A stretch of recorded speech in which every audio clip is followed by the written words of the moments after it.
Introduction. The phone rings in the middle of the night. You answer, groggy and confused, only to hear the trembling voice of a close friend. They have just realized the person they loved, the person who seemed so charming, attentive, and caring, has been quietly controlling them for months. Their decisions, opinions, and even what they wore each day had been subtly shaped, not with threats or violence, but through repeated words, gestures, and manipulative affection. As you listen, it becomes clear that this is not just a bad relationship. This is psychological manipulation at work, a phenomena more common and more dangerous than most of us dare to imagine. Such stories are not rare. From cult leaders who convince hundreds to obey their every whim, to political figures who turn public opinion with masterful rhetoric, or corporations that design advertisements specifically to bypass rational thought.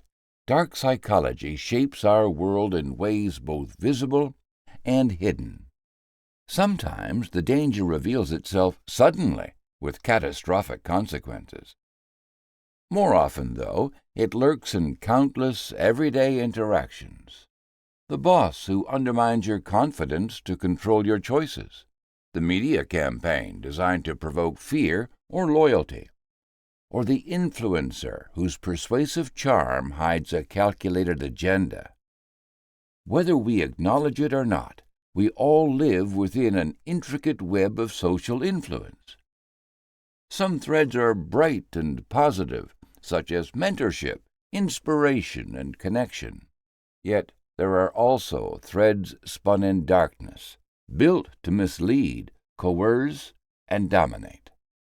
This book exists for two core reasons. The first is understanding, to shine a light on the clandestine techniques and mechanisms that underlie manipulation, coercion, and mind control. The second is protection, to equip you with the tools and knowledge necessary to defend yourself and others from becoming unwitting victims of these tactics. By exploring the reality of dark psychological methods, we confront uncomfortable truths about human nature, power, and vulnerability. In the process, we gain something priceless, the ability to see, think, and act with greater awareness and autonomy in a world where influence is currency. Before we proceed, it's essential to clarify a foundational point. What exactly is dark psychology, and what is it not? Dark psychology refers to the study of the psychological principles, strategies, and techniques used to manipulate, exploit, and control others, often without their awareness or consent. These can range from subtle forms of suggestion and persuasion to overt acts of deception, coercion, and indoctrination. Dark psychology does not mean mind-reading, supernatural abilities, or mere bad behavior. It is not a catch-all label for anyone who disagrees with you, nor is it an excuse for villainizing those with unconventional beliefs. At its core, dark psychology is about power, specifically the use of psychological expertise to direct or subvert another person's will, often for personal gain. Why devote energy to mastering such unsettling material? The answer lies in a simple but powerful truth. Ignorance is more dangerous than knowledge. Just as you would not wander through a jungle blindfolded, hoping predators will not find you, navigating life without understanding how influence works leaves you vulnerable to harm. Many people still believe they are immune to manipulation. Certainly that only the naive or uneducated can be deceived. In reality, even the most intelligent and skeptical individuals are susceptible to techniques that have been researched, refined, and weaponized over decades.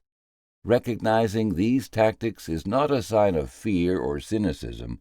It is evidence of maturity and self-respect. Consider this. The same psychological patterns that enable a therapist to inspire healthy change in a client can be twisted to foster dependence, confusion, or devotion in a cult. The advertising executive who skillfully captures attention might employ the same neuro-linguistic programming technique as a con artist trying to sell false hope.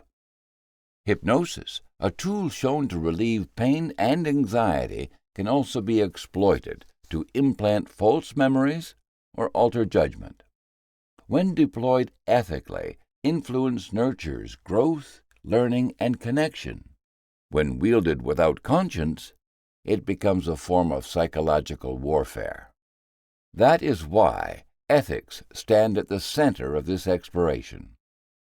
Studying dark psychology is not an invitation to manipulate others. On the contrary, it's a call to responsibility. Knowledge of influence confers power, and with power comes the obligation to act with integrity. Throughout this book, questions of morality, intention, and respect for individual autonomy remain paramount. Understanding dark psychology should serve to free you from domination, not entice you to become a manipulator yourself. Each concept will be examined not simply for what it can accomplish, but for when and whether it should ever be used in the first place. In the chapters ahead, we will systematically uncover the mechanics behind mind control and manipulation. We begin by examining the foundational theories and experiments that reveal why humans are so susceptible to covert influence. You will learn how neuro-linguistic programming harnesses language and body patterns to guide thoughts and behaviors, sometimes entirely beneath conscious awareness. We will demystify hypnosis, not as stage magic, but as a scientific alteration of perception with remarkable implications for belief and behavior. Brainwashing and indoctrination will be explored through examples ranging from totalitarian regimes to modern online communities. Deceptive communication, whether in personal relationships or mass media, will be analyzed to show how easily facts and feelings can be turned against us. Along the way, we will highlight practical, research-based strategies to spot warning signs and build effective defenses against exploitation.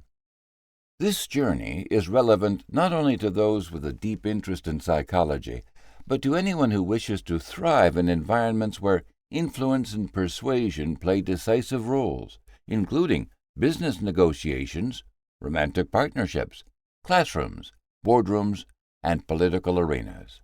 Students and professionals alike will find actionable insights to protect themselves, make wiser decisions, and better understand the motives and methods of those around them.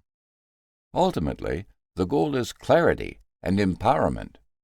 Through real-life examples, modern research, and practical exercises, you will learn to decode the signals of manipulation that exist in the world's shadows. By building awareness, you reduce your own risk and become a guardian for others who may be less prepared.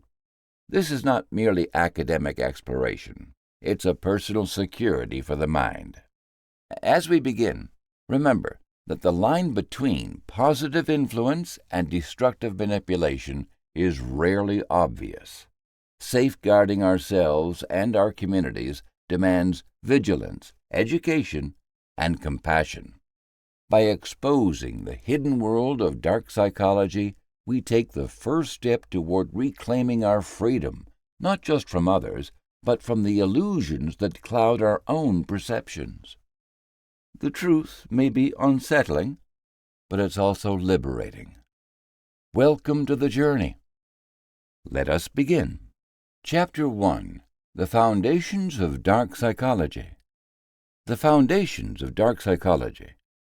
Have you ever noticed how some people can influence others without them even realizing it?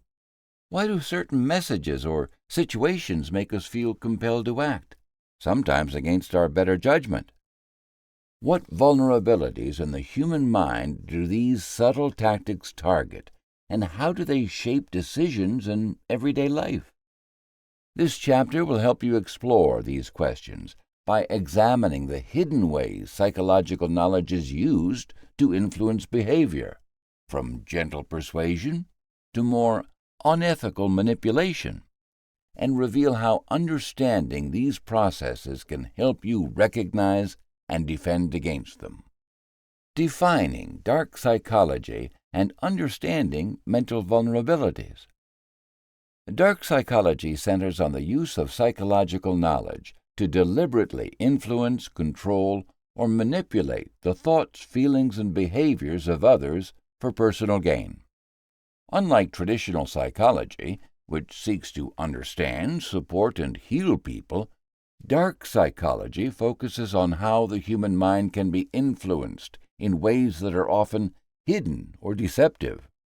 It is not a distinct scientific discipline, but rather a collection of ideas and techniques rooted in established psychology, used in a way that takes advantage of people's natural patterns of thinking and reacting. The importance of grasping these ideas lies in the fact that, knowingly or unknowingly, we all encounter attempts at psychological manipulation in daily life, whether at home, online, at work, or as consumers. Elements that define dark psychology. At the core of dark psychology is the intentional use of psychological principles to shape or change another person's behavior. This includes understanding people's motivations, fears, needs, and weaknesses, and using this knowledge in subtle or direct ways to sway their actions or decisions. Central to dark psychology is the exploitation of predictable human responses, such as how people react to fear, authority, scarcity, or social proof, and the use of these reactions as levers to achieve a desired outcome. Instead of working to benefit another person's well-being, these techniques are applied systematically to uncover and influence human vulnerabilities. One common component is the systematic study of behavioral patterns. People tend to act in similar ways when faced with specific triggers, such as feeling pressured by time limits or wanting to belong to a group. Specialists in dark psychology learn to recognize these patterns and apply them for purposes ranging from simple persuasion to more complex schemes of control. The tools of dark psychology are strategic and deliberate, often designed to escape conscious detection. The growing relevance in modern society. Dark psychology is now more relevant than ever because our world is filled with new ways to communicate and interact. The rise of social media, targeted advertising, and digital communities has expanded the opportunities for manipulation. In digital manipulation, people might receive tailored news stories that reinforce certain beliefs, or online ads that play on insecurities or desires. Social engineering describes cases where attackers use psychological tactics to convince individuals to share sensitive information or break standard procedures. Companies may use psychological tricks to trigger impulse buying or create urgent feelings of missing out, a phenomenon known as consumer exploitation. In personal relationships, dark psychology can appear when one person subtly undermines another's confidence, intentionally withholds encouragement, or uses guilt to get their way. Many have experienced or witnessed these forms of influence without always recognizing the underlying strategies at work. Brief scenarios from everyday life. Someone posts a seemingly urgent request on social media, claiming a limited number of spots remain in a new program. Eager not to miss out, dozens sign up without questioning the truth behind the deadline. An employee receives an email that appears to be from their boss, directing them to send confidential files immediately. The message uses tone and authority cues to bypass doubt, prompting compliance without verification. In a relationship, one partner subtly shifts blame during disagreements, using selective memories and emotional triggers until the other constantly apologizes, unsure of where things went wrong, but desperate to restore peace. The science behind the methods. Dark psychology techniques draw from foundational psychological research. For example, the principle of authority, which describes people's tendency to follow instructions from perceived leaders, dates back to classic social psychology experiments. Understanding group dynamics, obedience, conditioning, and the influence of emotions are all part of the broader study of human behavior. Behavioral science has shown how expectations, repetition, and rewards or punishments can shape choices, often at a subconscious level. Dark psychology simply applies these tested principles in calculated, sometimes covert ways. Who studies and uses dark psychology and why? Researchers, security experts, marketers, leaders, and even everyday people study these tactics for different reasons. Some aim to protect themselves and their organizations from falling victim to manipulation, while others seek to maximize influence in negotiations, sales, or politics. Motivations can be as simple as wanting to persuade a friend, or as complex as orchestrating large-scale social influence. Organizations use these tools to craft messages that resonate, shift public opinion, or guide consumer action. The value of awareness. Understanding dark psychology provides individuals with crucial defenses, including the ability to spot manipulation attempts, resist unwanted influence, and make informed decisions. With this knowledge, relationships become healthier as boundaries are recognized and maintained. Recognizing these strategies helps people protect themselves online, avoid scams, and see through misleading advertising. Personal and professional decisions become clearer when the hidden tactics at play are brought into the open, empowering people to act with confidence and self-awareness. The journey begins with understanding how and why human vulnerabilities are targeted in the first place. From influence to mind control, ethics and real-world applications. Ethical influence, manipulation, and mind control form a continuum marked by intent, transparency, and respect for autonomy. At one end of the spectrum, ethical influence respects individual agency and informed choice. For instance, in business, transparent marketing shares product information, highlights benefits, and encourages customers to make voluntary decisions. Tactics include social proof, such as most popular choice, or scarcity, such as limited time offer, drawing on psychological principles like reciprocity and authority. These work because humans naturally look to others for cues when making decisions and tend to trust experts. In successful ethical influence, the customer retains full agency and relevant facts are not withheld or distorted. Warning signs arise when key details are omitted or pressure exceeds what would motivate a reasonable choice. Within personal relationships, ethical influence appears as healthy encouragement, such as motivating a partner to adopt better habits by expressing genuine concern rather than imposing guilt. In families, parents may use positive reinforcement, celebrating effort rather than punishing failure. Influence here operates through rapport, modeling, and supportive communication. because the intent is aligned with mutual well-being and everyone's choices are honored, ethical lines remain clear. Politically, ethical influence functions through transparent information campaigns or open debate. A government that promotes voting with clear, factual messaging and evidence-based arguments empowers citizens. In such cases, education rather than distortion is central. The goal is to foster informed choices, not compliance at any cost. The middle of the spectrum is occupied by manipulative tactics. Unlike ethical influence, manipulation exploits psychological vulnerabilities or asymmetries in knowledge. In business, this can take the form of hidden fees, misleading product comparisons, or aggressive upselling.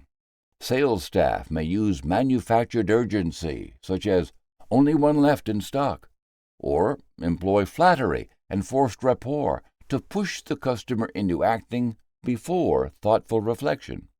These strategies work by hijacking decision-making shortcuts, including fear of missing out or the desire for approval. Manipulation often relies on emotional triggers or cognitive biases rather than the merits of the offer itself. Personal relationships may involve emotional blackmail, such as, "If you loved me, you would do this for me," or stonewalling, such as, "I'm not speaking to you until you agree." Tactics include gaslighting, which makes the target doubt their perceptions and memory, or intermittent reinforcement, where affection is inconsistently given to keep the target off balance. Such methods exploit attachment needs and trust. Manipulators justify these actions by insisting on noble intentions, or by dismissing harm as mere misunderstanding. As tactics escalate, the target's autonomy erodes, and their self-doubt grows. Red flags include feeling trapped, routinely second-guessing oneself, or experiencing unexplained guilt. In politics, manipulation emerges in disinformation campaigns, emotional appeals detached from facts, and the strategic use of scapegoats. Techniques such as cherry-picked statistics, loaded language, or false dichotomies shift opinion without encouraging real evaluation. The impact undermines public trust and weakens critical thinking. Warning signs appear in polarized discourse and a rise in conspiracy thinking as the constant stream of manipulative messages fosters confusion or learned helplessness. Manipulators often defend their actions as necessary for the greater good, masking intent behind righteous language. Organizational dynamics, particularly in fringe groups or cults, can elevate manipulation to psychological control. Recruitment often begins with love bombing, showering newcomers with attention and validation to fulfill unmet emotional needs. Later, indoctrination involves information control, shaming dissent, and rigid hierarchies. The mechanisms at work include social isolation and the gradual withdrawal of outside perspectives, which increases the leader's influence. Techniques such as repetition, sleep deprivation, or emotional trauma break down resistance and create dependency. In the notorious case of the Heaven's Gate cult, charismatic leadership and apocalyptic messaging met vulnerable recruits who were then subjected to escalating isolation and reality distortion. Mind control represents the far extreme, where gradual encroachment finally strips away an individual's sense of agency. Obvious coercion, such as threats or physical containment, can coexist with subtle psychological pressure. The underlying mechanism relies on sustained fear, altered beliefs, identity disillusion, and learned helplessness. Visibly, individuals may repeat group ideology, cut off contact with outside support, and act against self-interest to serve the group or controller. Justifications emphasize existential threats, absolute loyalty, or denial of any harm. Progression across this spectrum occurs in stages. Initial requests seem reasonable, but over time conditions tighten.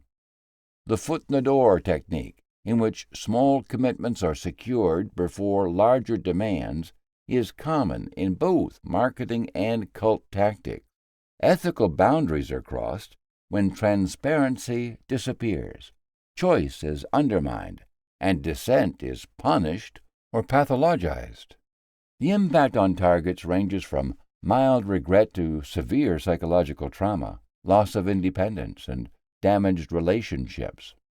On a societal level, normalization of manipulation breeds distrust, weakens democratic institutions, and enables exploitation on a massive scale.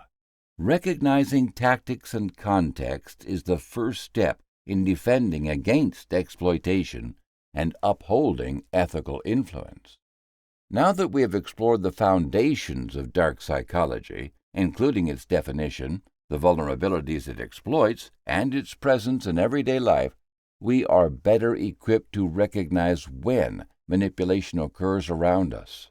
With this knowledge, we can build stronger defenses against unethical influence by identifying hidden tactics in business, personal relationships, politics, and media.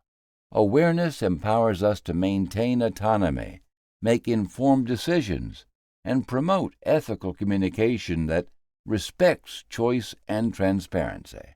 By understanding how these psychological strategies operate, we take the crucial first step toward protecting ourselves and others from manipulation while fostering healthier and more honest interactions in all areas of life. Chapter 2: Mental Triggers and Psychological Vulnerabilities.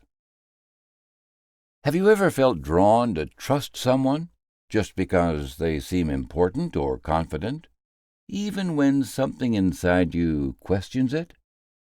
Have you noticed how a limited time offer can push you to decide quickly, or why seeing others follow an idea makes you want to join without fully thinking it through? These experiences are more than coincidence. They reveal deep patterns in how our minds work and how they can be influenced.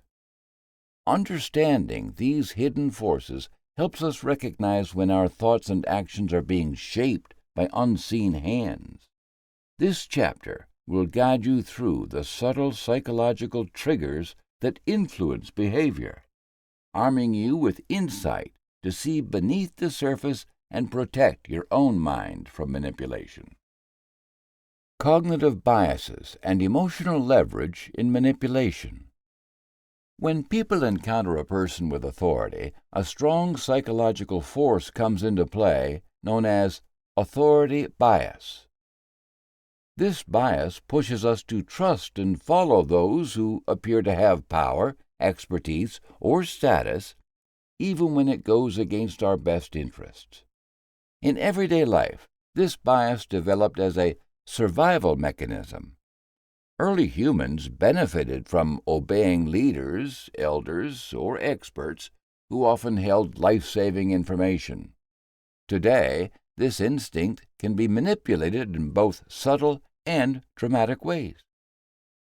A doctor wearing a white coat can persuade patients to accept treatments or medicines without question, even if those treatments have questionable benefits. In business settings, companies often pay celebrities or experts to endorse their products, knowing that consumers trust their authority. A classic example unfolds when a manager claims a new policy comes directly from the top executives, leaving employees feel too intimidated to ask questions. Manipulators further weaponize authority bias by accentuating their symbols of status, like titles, uniforms, or impressive jargon. On social media, influencers borrow authority by partnering with recognizable brands or showcasing their credentials. Political campaigns are notorious for featuring endorsements from trusted figures to sway public opinion. Fear makes the pull of authority even stronger. In moments of crisis, such as disease outbreaks or financial panics, people desperately seek guidance from those they perceive as leaders. Manipulators know this and may invent crises, exaggerate risks, or create urgent problems to heighten fear, pushing people to follow their directives without critical thought. Signs that authority bias is being exploited include an overemphasis on credentials or superiority, attempts to cut off dissenting voices, rigid hierarchies, and pressure to obey rather than discuss. The scarcity effect works on a different axis. Here, human psychology responds instinctively to situations where resources or opportunities are limited. During evolution, the ability to act rapidly when something scarce appeared was crucial for survival. Modern life, however, is full of artificial scarcity. A manipulator may set a countdown timer on an online sale, claim only 3 spots left in a workshop, or suggest to a romantic partner that their affection is rare and could vanish at any moment. Companies use flash sales to activate anxiety and urgency, causing shoppers to rush into purchases they later regret. Partners in controlling relationships may withhold affection, creating the sense that love and acceptance are limited. Social media platforms bombard users with disappearing content or exclusive access, pressuring them to act before they miss out. Political strategists might claim only a limited time remains to act before disaster strikes, manipulating public behavior. The emotional reaction to scarcity, anxiety, or panic puts thinking on pause, making people more susceptible to impulsive decisions. Key tactics manipulators use to intensify the scarcity effect include claims of limited stock, time-bound deals, or unique access. Warning signs include manufactured deadlines, heavy use of FOMO, fear of missing out, messaging, and a pattern of urgency that seems designed to prevent calm reflection. Whenever you feel pressured to act fast due to fear of losing an opportunity, it's wise to question who set that limit and why. Social proof operates as another powerful bias. Humans naturally look to the group for guidance, especially in unfamiliar situations. This instinct evolved as a way to quickly identify safe or effective actions by observing others. In today's world, social proof is everywhere. A restaurant with a crowded dining room, a product with thousands of reviews, a social media post with millions of likes. Manipulators harness this urge by curating fake reviews, buying followers, or staging crowds to simulate popularity. In business, companies may highlight bestseller tags or display testimonials from satisfied customers, whether real or not. Many influencers inflate their achievements to trigger a bandwagon effect, drawing others to copy their behavior. Political campaigns often showcase big rallies to suggest widespread support, even if attendance numbers are exaggerated. Controlling individuals in personal relationships may isolate their partners and then claim that everyone else agrees with me, causing the target to doubt their own judgment. Feelings of insecurity strengthen the grip of social proof. When people lack confidence, they increasingly rely on the perceived wisdom of others. Manipulators capitalize on self-doubt, orchestrating apparent consensus to override individual doubts or questions. Signs of weaponized social proof include unusually positive or uniform testimonials, visible signs of manufactured popularity, algorithms that prioritize viral content, and appeals to join everyone else. Each cognitive bias, authority, scarcity, social proof serves as both an efficient shortcut for decision-making and a gateway to manipulation. When these biases are pressed, they trigger deep emotional responses, fear, anxiety, or insecurity. This makes people more open to emotional manipulation, as emotions overwhelm logic and critical thinking becomes difficult. Recognizing these triggers forms the first step in defending against psychological tactics that exploit our most basic instincts. Repetition, conditioning, and the path to dependence. When people encounter the same message again and again, it begins to feel familiar. The mind likes what it knows, so repeated exposure leads to comfort, a process called the mere exposure effect. For example, consumers shown the same brand slogan through countless ads grow to favor it, not necessarily because it's better, but simply because it's familiar. This principle works quietly. A political phrase or catchword repeated across news shows and social media seeps into public conversation. Eventually, the idea becomes normal, sometimes even truth. It is not always questioned, and unfamiliar views seem strange or even wrong. Manipulators take advantage of this cognitive thread. By repeating opinions or claims, they make even wilder false ideas more palatable. When the mind recognizing something often enough, it lowers its guard. Repetition isn't subtle, but it's highly effective, especially when combined with warmth, humor, or authority. Constant repetition doesn't work in isolation. Familiarity breeds acceptance, and acceptance breeds normalization. If people constantly see or hear certain ideas, they may start to think those ideas are part of everyday reality. Advertisers do this by repeating brand names, jingles, and images across many platforms. Gradually, their products become a natural part of the environment. They aren't just selling soap or cars, they're shaping what people are used to seeing and hearing, what feels safe and good. In politics, repetition shapes the boundaries of what the public sees as possible. A slogan like, "Make America Great Again," or "Build Back Better," broadcast thousands of times, becomes the lens through which many judge policy and leadership. Over time, the repeated phrase isn't just a slogan, it's an anchor for beliefs and values. Priming works alongside repetition, but takes a more subtle approach.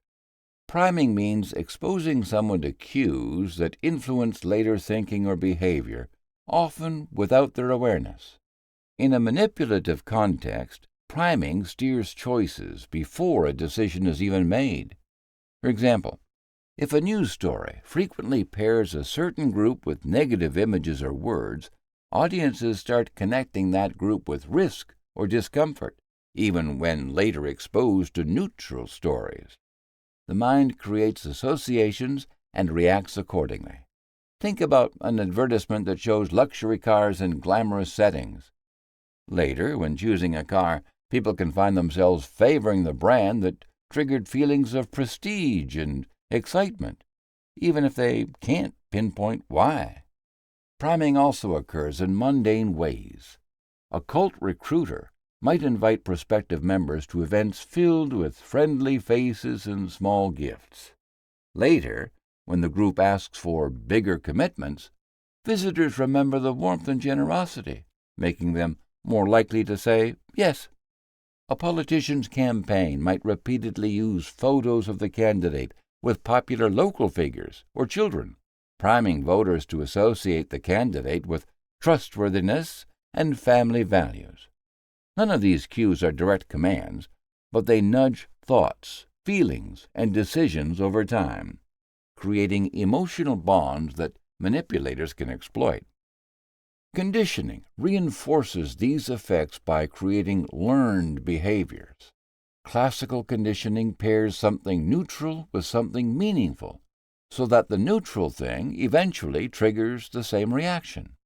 For instance, if every time a person speaks up in a group they're ignored or mocked, they may learn to feel anxious about sharing ideas. In manipulative relationships, this can silence dissent. Operant conditioning goes further, using rewards and punishments to shape choices and habits. If obedience brings praise or affection, and resistance brings anger or withdrawal, people quickly learn to comply. Abusive partners use operant conditioning on a personal level. Cult leaders use it by rewarding loyalty and social acceptance and punishing doubts with shaming or exclusion. Real-world examples show how these tactics play out together. In advertising, repetition plants brand names in memory. Priming links products with positive emotions, and conditioning rewards purchases with discounts or loyalty points. Political operatives repeat talking points, using visual cues to prime audiences, and reward supporters with insider access or recognition. Cults use songs, mottos, and rituals to repeat ideology, priming belonging with name badges or uniforms, while conditioning loyalty through praise or punishment. In abusive relationships, isolation becomes the new normal. Small gestures of kindness follow compliance, and coldness punishes independence. Manipulators rarely rely on just one method. They use repetition, priming, and conditioning in concert, layering them to deepen their impact. The accumulation of familiarity, subtle nudges, and learned behaviors erodes resistance. Over time, beliefs and actions shift almost without notice. What starts as repetition turns into acceptance. Priming guides responses before choices are even made. Conditioning seals the pattern with habits and consequences. Used together, these techniques can alter values, shape loyalties, and create long-lasting control, making it hard for someone to break free.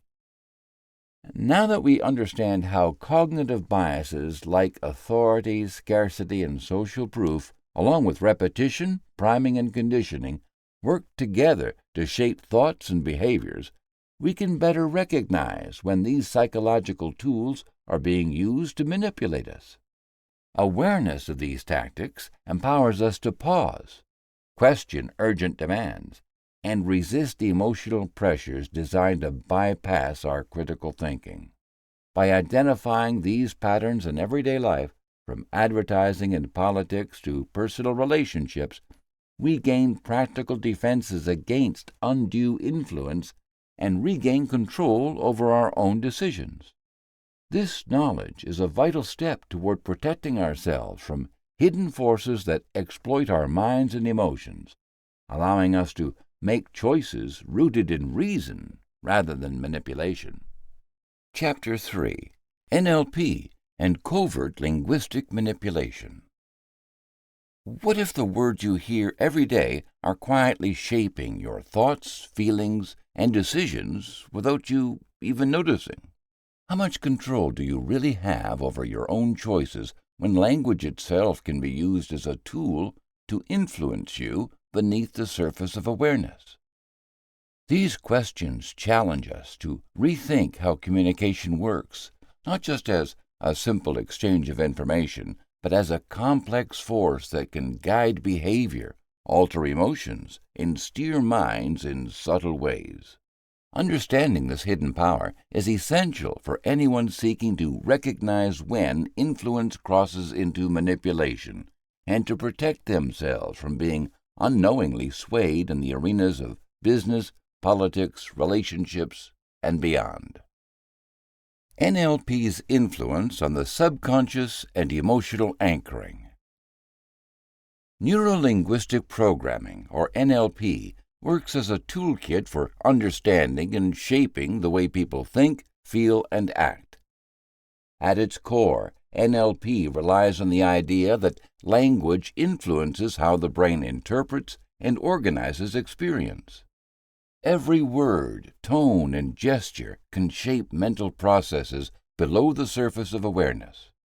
When NLP practitioners use these elements deliberately, they can guide people's thoughts and responses, often without the person realizing why they feel differently or make a certain choice.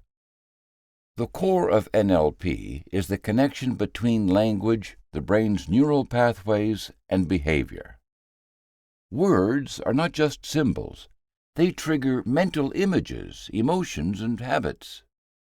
For example, using words like imagine, picture, or remember prompts the listener to mentally simulate experiences.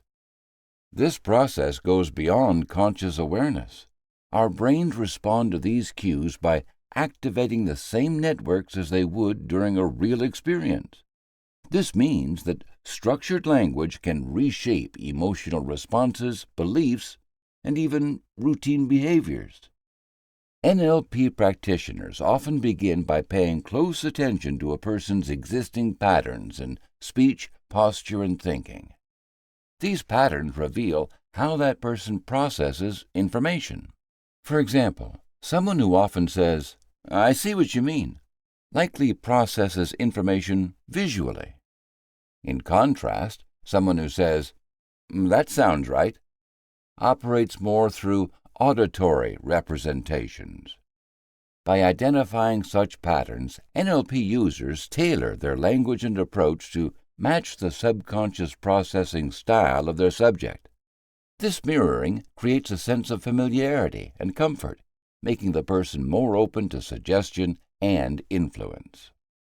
A key strategy in NLP is the use of specific language structures that can skirt conscious resistance. Practitioners often employ what are known as embedded commands. These are suggestions hidden within larger sentences. For instance, in conversation, a speaker might say, "When you imagine your success, you start to feel more confident."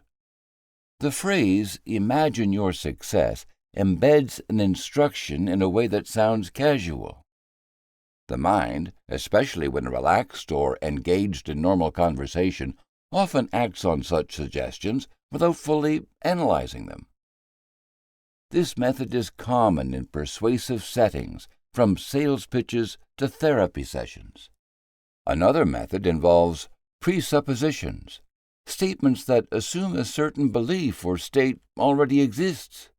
Instead of saying, "If you decide to buy this product," a marketer might say, "When you decide to enjoy the benefits of this product." This structure subtly assumes the buying decision has already been made, nudging the subconscious toward agreement. The listener is more likely to accept the underlying suggestion because the mind often processes information as presented, rather than actively debating every implication. NLP also uses metaphors and stories to create indirect influence. Stories bypass the analytical mind and speak directly to the subconscious, allowing for deeper persuasion. For example, a therapist might share a story about someone who overcame challenges and found happiness. The listener connects the story to themselves, internalizing the messages and feelings, even if they don't consciously make the connections. Advertising and marketing make frequent use of these patterns. Slogans such as "Just do it" or "Because you're worth it" tap directly into core beliefs and identity. The concise, impactful phrases create emotional responses that drive behavior, such as making a purchase or forming a preference. These are crafted to stick in the subconscious, influencing decisions long after the message is first heard. Some common NLP techniques found in daily life include pacing and leading, where the speaker aligns with the listener's feelings or experience before gently steering them in a new direction. For example, a colleague might say, "It's been a long week and you've worked hard. You deserve a break." This structure acknowledges the listener's current state, which earns rapport, and then introduces a behavior, taking a break that feels like a natural next step. NLP practitioners also identify existing associations and reinforce them. If someone already feels calm in a certain setting, deliberate language can link that sense of calm to a desired action or idea. Over time, these associations can become automatic, influencing choices and reactions subconsciously. Underlying these methods is a focus on subtle repetition and emotional intensity. When a particular message or pattern is repeated in slightly different forms, especially during emotional moments, it becomes wired deeper into the brain's neural network. This helps cement new beliefs or behaviors so they become almost instinctive. Through shaping the meaning of words, linking ideas, and reinforcing emotional reactions, NLP lays the groundwork for powerful subconscious associations. These associations can shape thoughts, urges, and habits, all without the person realizing the source of their influence. As these psychological patterns become stronger, they quietly guide the way we respond to experiences and make decisions, both big and small. Hypnotic language patterns and practical applications of NLP. Basic hypnotic language patterns. Embedded commands. Embedded commands are simple suggestions hidden within longer sentences. They nudge a listener's mind by directing attention subtly to a specific action, often bypassing resistance. The mechanism works because the conscious mind focuses on the whole statement, while the subconscious zeroes in on the embedded directive. In a business meeting, a negotiator might say, "You can easily see how this proposal benefits everyone." Here, the command, "See how this proposal benefits," is embedded. Ethically, this helps clarify value. Unethically, it may obscure critical details. Spotting embedded commands involves listening for unusual stress on certain words or phrases within a sentence or statements that sound oddly directive. Double binds. A double bind presents two options, both leading to a similar desired outcome, making the listener feel in control while guiding their decision. This works by giving the illusion of choice, which lowers psychological barriers. The person feels less pressured and more likely to comply. Salespeople often ask, "Would you prefer to pay with credit or debit?" Either choice results in a sale. Therapeutically, a counselor might ask, "Would you like to start relaxing now or after we talk a bit?" The goal is to achieve relaxation, no matter the answer. Unethical uses refuse to allow a legitimate third option or consent. Unmask double binds by questioning whether choices are genuinely different or just two versions of the same outcome. Presuppositions. Presuppositions take certain information for granted within a question or statement, slipping ideas past critical scrutiny. They function by embedding assumptions within language, bypassing conscious evaluation. A political speaker might say, "When you see positive change from my policies," implying that change is certain and positive. Ethical use can encourage optimism, while unethical use manipulates perception of fact. To counter, notice assumptions made by a question or statement and consciously review their truth. Advanced patterns for subtle influence. Pattern interrupt. This technique disrupts expectations, causing temporary confusion that opens the mind to suggestion.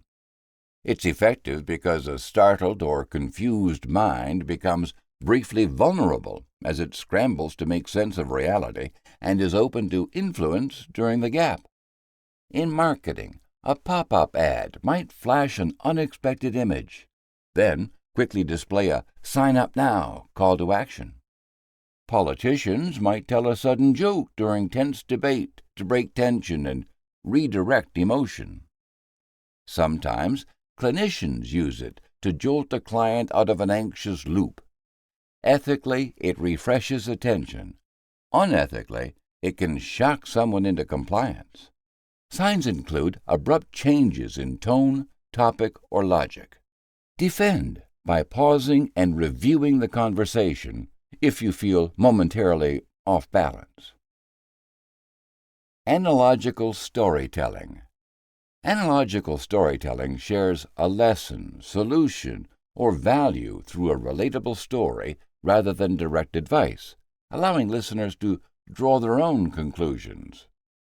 Humans are wired for stories, which lower mental defenses and make messages memorable and persuasive. A manager discussing adaptation may tell a story about a team that overcame challenges by working together, subtly nudging listeners toward teamwork. Marketing uses customer stories to illustrate successful outcomes. Unethically, stories can distort facts or sway emotion to override logic. Look for messages within stories that mirror the present situation, and check whether emotional impact outweighs rational consideration. Tag questions. Tag questions turn statements into queries, inviting either agreement or soft compliance. They function by seeking validation or consensus, making resistance feel disagreeable. A salesperson might say, "This is a great offer, isn't it?" That nudge can undermine hesitation. Used ethically, tag questions check for comfort. Used unethically, they pressure agreement.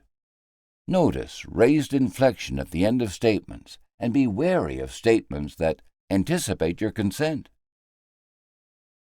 Application in various contexts.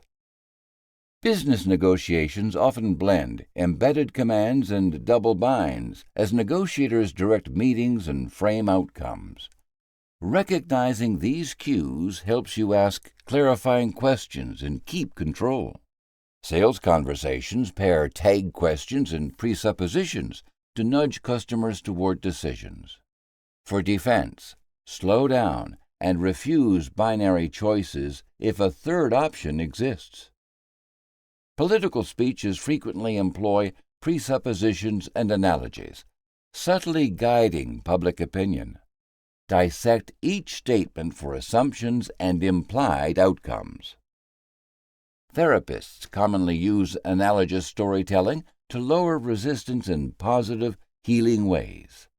In marketing, all these strategies appear across emails and ads, embedded in catchy slogans or testimonials. Digital media delivers these patterns through carefully designed interfaces that guide clicks and engagement, sometimes using pattern interrupts or embedded calls to action. Practical exercises and defense.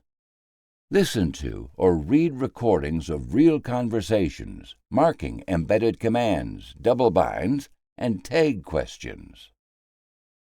Practice rewriting short scripts to include, and then remove, hypnotic patterns, noting changes in tone and persuasion.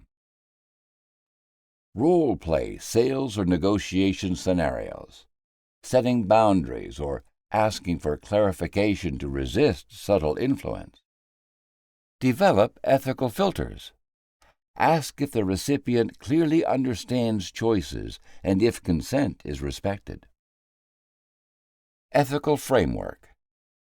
Powerful language demands responsibility. Before using these techniques, ensure clear consent, respect autonomy, and consider potential impact. Always ask, would I feel manipulated in their situation?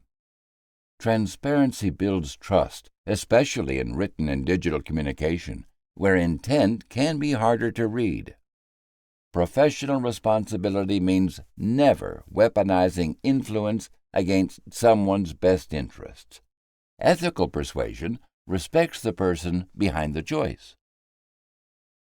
Now that we understand how neurolinguistic programming harnesses language and subtle cues to influence thoughts, emotions, and behaviors beneath conscious awareness, we are better equipped to recognize these techniques in everyday life. By identifying embedded commands, presuppositions, and hypnotic patterns, we can guard ourselves against covert persuasion and make clearer, more autonomous choices. This knowledge empowers us not only to defend against manipulation in business, politics, and personal interactions, but also to use language responsibly when influencing others. With this foundation, we move closer to mastering the art of communication while respecting ethical boundaries and promoting genuine understanding. Chapter 4: Hypnosis and Mind Control Techniques. Have you ever noticed how certain words or suggestions seem to slip past your usual mental defenses, influencing your thoughts or feelings without you fully realizing it? How is it that some people can guide another's mind gently yet firmly, shaping decisions and behaviors in subtle ways? What happens in the brain when someone enters a hypnotic state, and why does this make them more open to influence? This chapter explores the science behind hypnosis and its connection to mind control techniques. It examines how specific brain patterns change during hypnosis, allowing suggestions to bypass critical thinking and reach deeper levels of the mind. You will learn about common methods used to implant ideas or direct behavior, how these tactics function neurologically, and what signs may reveal their use. The discussion also addresses the ethical questions surrounding hypnosis, highlighting the differences between helpful therapeutic practices and manipulative exploitation. By understanding these mechanisms, you will gain practical insight into recognizing and defending against covert influence in everyday life. How hypnosis alters brain states and builds compliance. When a person enters a hypnotic state, the brain shifts from its normal waking rhythms into distinct electrical patterns. Researchers have found that hypnotized individuals typically display increased theta and alpha brain wave activity. These are frequencies associated with relaxed attention, daydreaming, and a reduction in conscious filtering. The prefrontal cortex, responsible for critical thinking and decision-making, shows decreased connectivity with other regions, while the anterior cingulate cortex, which governs focus and conflict resolution, becomes more active. This neural reorganization results in a unique state where the mind remains alert but is more open, less critical, and highly focused on the hypnotist's suggestions. These changes in brain activity translate to an altered state of consciousness, characterized by narrowed awareness and diminished spontaneous thought. The conscious mind's usual checks and balances become subdued, allowing the subconscious processes to receive and internalize suggestion more easily. Heightened activity in the default mode network, responsible for self-referential thinking and memory, also contributes to increased personalization and vivid imagination during hypnosis. This configuration creates fertile ground for the suggestion techniques that follow. Suggestion Technique 1. Direct verbal suggestion. Direct verbal suggestion relies on concise instructions or affirmations delivered in a calm, authoritative tone. Mechanism description. The hypnotist instructs the subject to adopt a belief or carry out a behavior, framing the suggestion as inevitable or already occurring. Neurological basis. The subject's diminished prefrontal activity limits analytical response, while increased anterior cingulate activity focuses attention on the suggestion. Theta oscillations facilitate idea absorption without the interference of self-critique. Real-world application example. In a business setting, a manager uses subtle language during meetings, telling team members, "You feel confident presenting your ideas," instilling assurance without overt coaching. Warning signs of manipulation. A pattern of unusually direct instructions framed as "you will" or "you are," especially in relaxed settings, may indicate the use of this technique. Individuals under its influence may find themselves agreeing to proposals more readily than usual. Suggestion Technique 2. Embedded commands.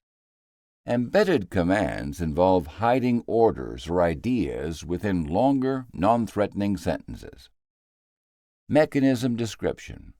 Commands are concealed within normal speech, often emphasized through tone or pacing, bypassing conscious resistance. Neurological basis. The hypnotic brain's focused attention amplifies the effect of these subtle cues. With reduced functional segregation, the critical faculties are less likely to spot the manipulation, allowing commands to influence subconscious actions. Real-world application example.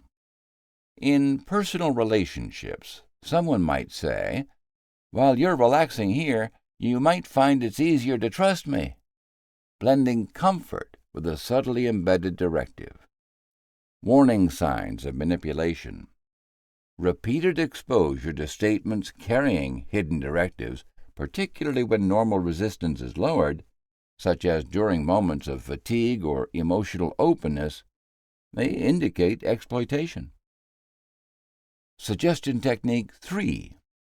Positive hallucination. Positive hallucination refers to implanting ideas or sensations not based in current reality. Mechanism description. The hypnotist suggests the subject will see, hear, or feel something that isn't present, leveraging the openness of the subconscious. Neurological basis. These suggestions engage sensory processing regions alongside networks responsible for imagination and memory, enhanced by heightened connectivity within default mode and sensory cortex areas during hypnosis. Real-world application example. In a therapeutic setting, a hypnotist might guide a client to feel warmth spreading through your arm, aiding in pain management. Warning signs of manipulation. Consistent descriptions of sensations or experiences no one else notices, emerging during or after relaxation periods, signal possible use of positive hallucination techniques. Analytical frameworks. Recognizing hypnotic techniques. A systematic approach can help identify when hypnotic methods are being employed. Monitor for patterns of phrasing that repeatedly direct thought or behavior. Assess shifts in group mode or individual decisions following relaxed, focused conversations. Observe whether suggestions exploit moments of lowered vigilance or heightened emotionality. Linking brain states to vulnerability. Awareness of neurological shifts informs personal safeguards. Notice significant relaxation accompanied by daydream-like absorption. Track difficulty resisting suggestions or experiencing critical doubt. Identify periods when logical analysis feels distant or muted. Practical exercise. Spotting hypnotic suggestion. Analysis framework description. This exercise uses observation and self-inquiry to detect hypnotic suggestion in meetings, conversations, or media. Step-by-step identification process. 1. Listen for unusually direct statements or commands. 2. Note any embedded suggestions hidden within casual speech. 3. Pay attention to sensory descriptions without present stimuli. 4. Reflect on your receptiveness and any fading of critical judgment. Warning signs checklist. Repeated encouragements to relax or go with the flow. Statements inducing specific emotions or perceptions. Messages making you doubt your normal feelings or memories. Safety guidelines. Maintain healthy skepticism in relaxed environments. If you notice repeated unusual suggestions, take a break to regroup. Consult a trusted person if you sense systematic manipulation.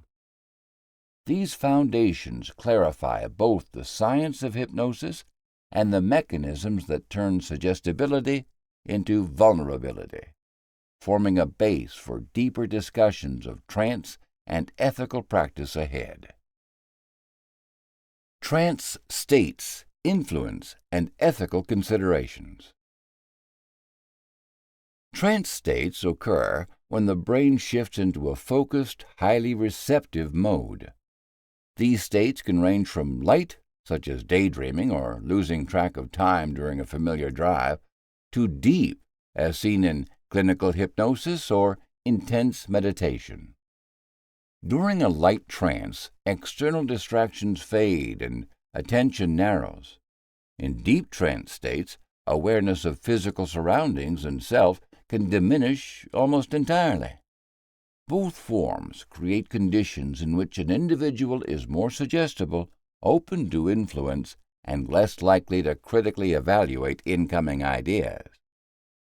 Neurologically, trance states appear as changes in brave wave patterns. In light trance, alpha waves become dominant, linking to relaxation and focus. Deep trance states are marked by increased theta activity, associated with deep relaxation and imaginative absorption. The prefrontal cortex, key for critical thinking and judgment, shows reduced activity, which makes it easier for external suggestions to bypass the usual internal filters. This shift underpins the brain's vulnerability during trance. When someone is in a trance, psychological defenses soften. Rational scrutiny of information is lowered. Emotional responses become more pronounced, and memory formation can be distorted or impaired. People in this state may accept ideas more readily, even when they would normally reject them. Repetitive language, persuasive stories, or emotionally charged images are especially powerful as the mind's critical gatekeepers are dormant. Manipulators exploit these vulnerabilities methodically. They use rhythmic speech, subtle cues, and carefully structured narratives to usher targets into a trance. Repetitive music and visual patterns often reinforce the process. Once the trance is established, influencers present subtle commands or beliefs as if they were the subject's own thoughts or discoveries.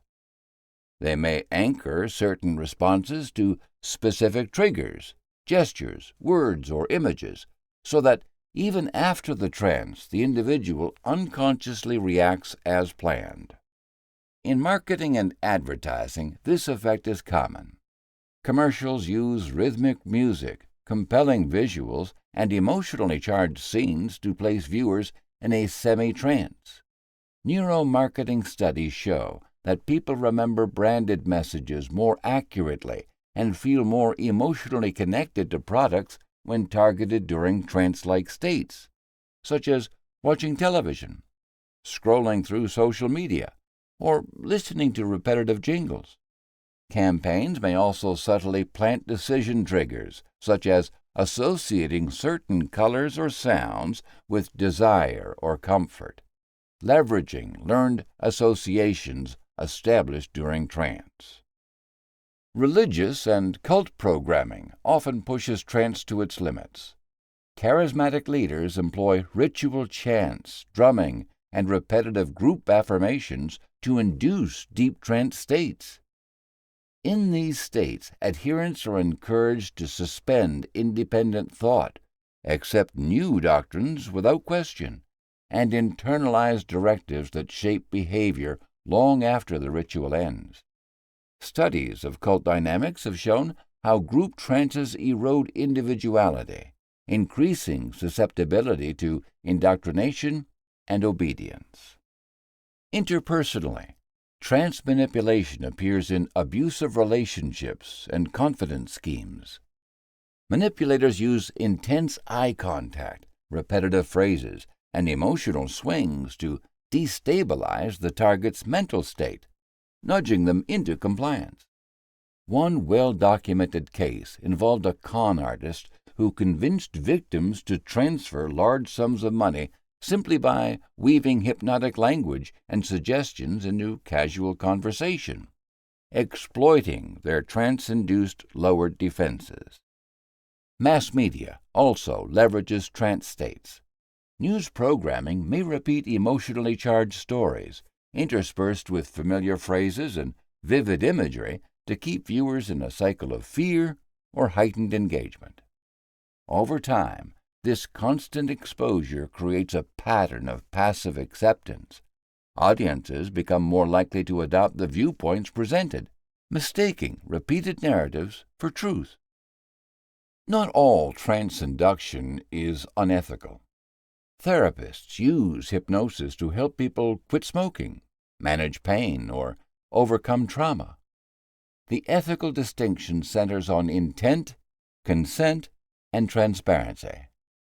In ethical settings, trance is induced with the individual's informed permission. The purpose is clearly therapeutic or beneficial, and the client retains agency.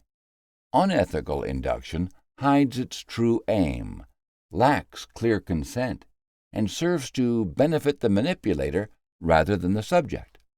Markers of manipulation include secrecy about methods, pressure to conform or comply, and discouragement of outside input. If someone notices that critical thinking feels dulled, emotional swings increase, or they feel compelled by triggers they do not remember agreeing to, these may signal trance manipulation. Manipulators often use reinforcement, such as praise, rewards, or social approval, to maintain control, anchoring positive feelings to conformity and negative feelings to dissent. Defending against trance manipulation begins by recognizing altered states as they occur. Grounding techniques, including deep breathing, focusing on present sensations, or asking clarifying questions, can disrupt the trance. Limiting exposure to repetitive, emotionally charged media and seeking multiple perspectives helps strengthen internal defenses. Establishing strong personal boundaries and discussing concerns with trusted individuals further protects against covert influence. The more aware a person becomes of these subtle cues, the more resilient they are to mind control tactics rooted in trance states. Now that we understand how hypnosis alters brain states to lower critical thinking and increase suggestibility, along with the specific techniques used to influence behavior, we are better equipped to recognize when these methods are at play in everyday life. By identifying the signs of trance induction and subtle suggestion, whether in conversations, media, or social settings, we can protect our mental autonomy and respond with informed caution. This knowledge lays a vital foundation for navigating complex social dynamics and defending against manipulation in business, relationships, politics, and beyond.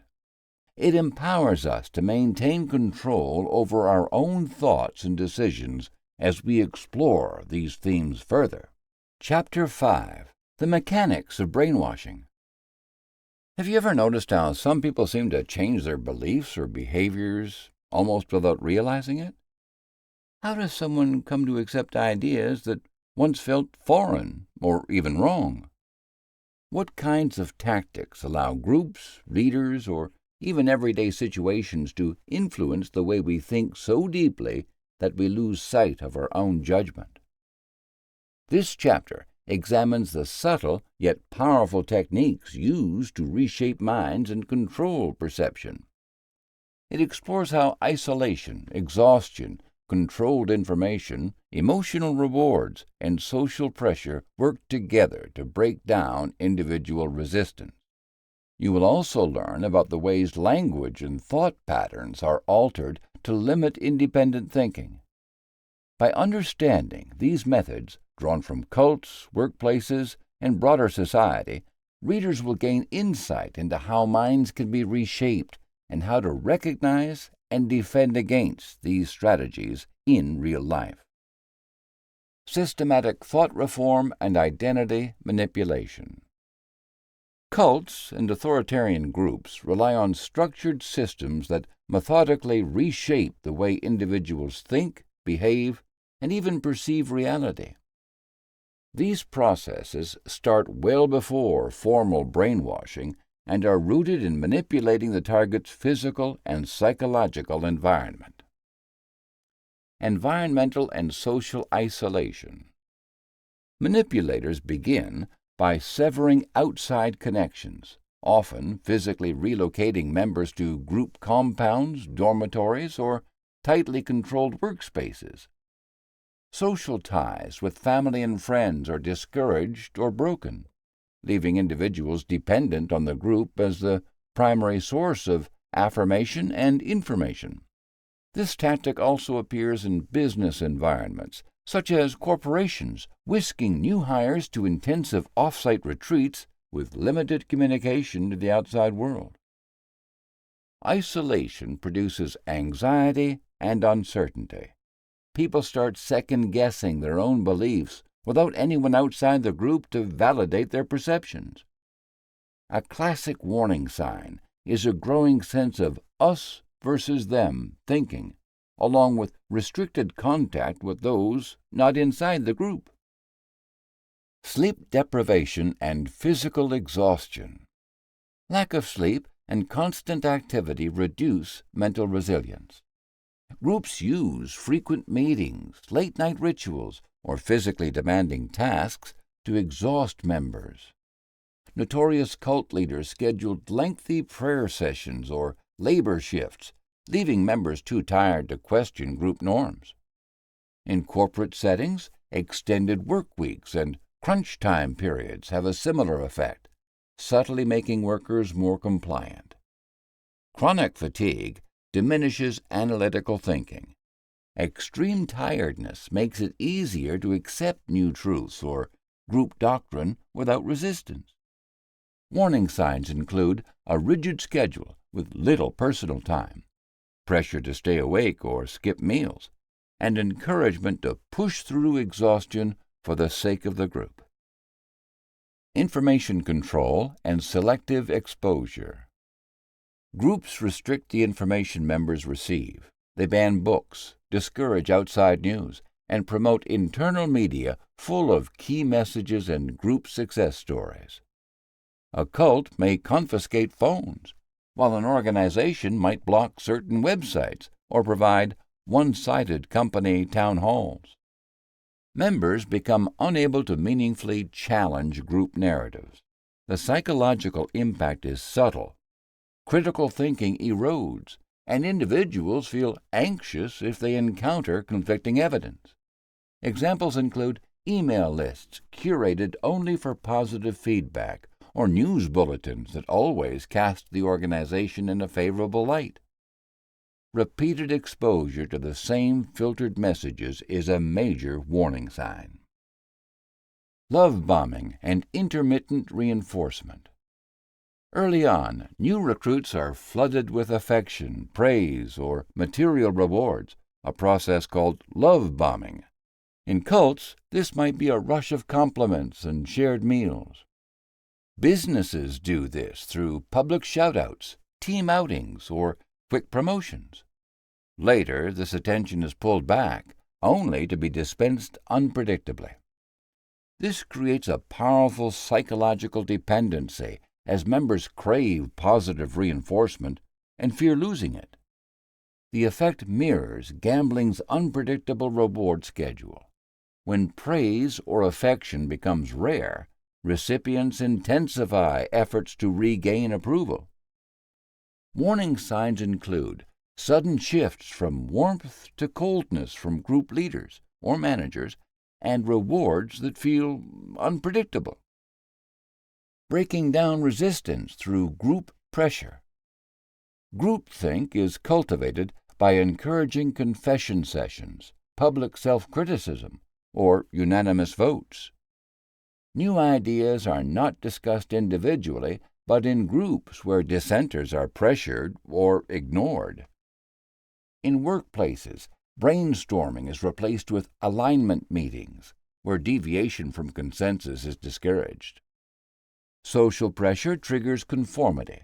Individuals with doubts suppress them, anxious to remain accepted.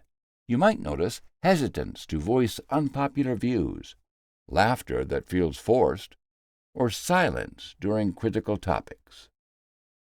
Creating dependency through manufactured crises.